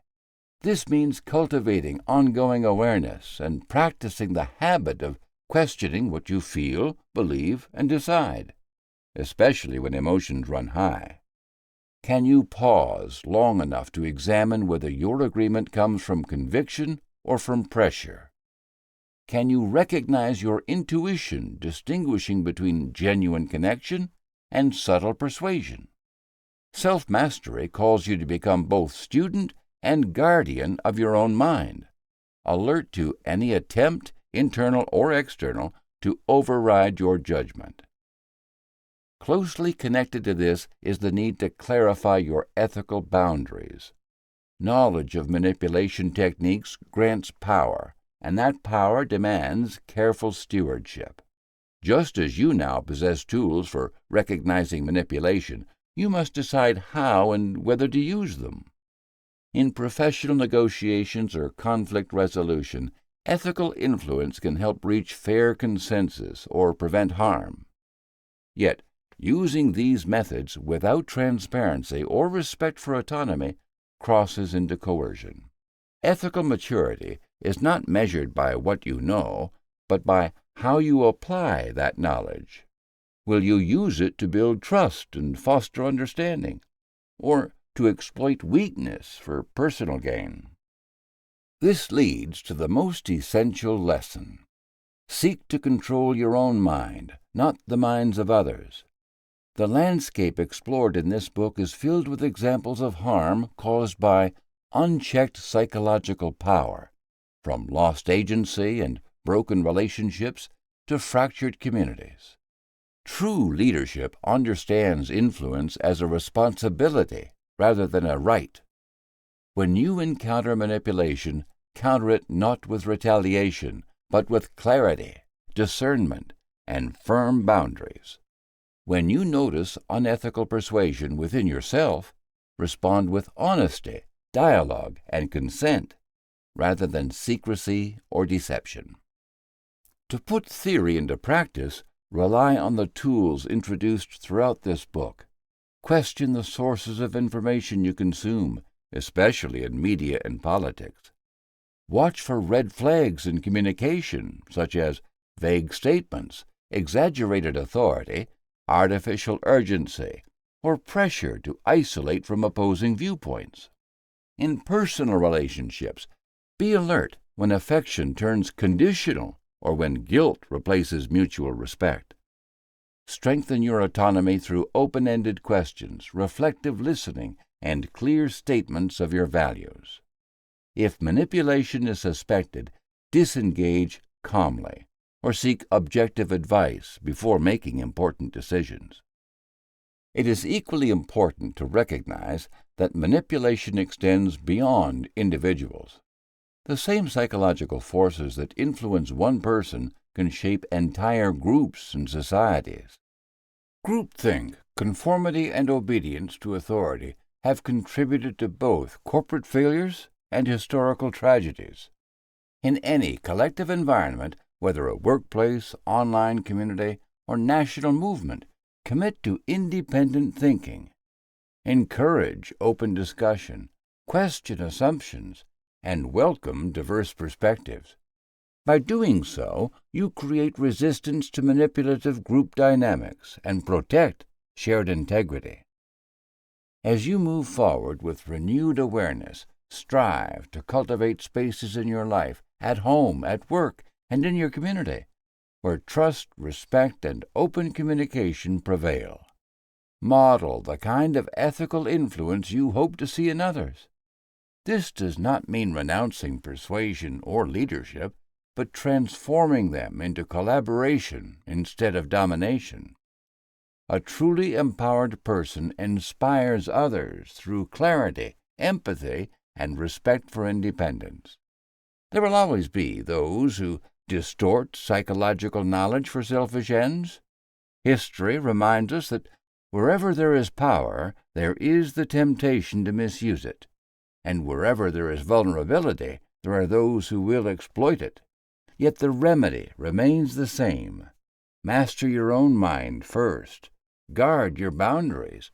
Learn to recognize manipulation in every form and resist it with calm strength. Share what you know with others, because an informed and aware community is the most effective defense against covert control. In the end, the greatest triumph is not outsmarting manipulators or mastering mind games. It is building a life grounded in awareness, integrity, and strong, healthy relationships. The ability to influence others responsibly begins and ends with your commitment to self-control. Let this principle guide you as you navigate the complex world of human behavior, remaining conscious, prepared, and completely free.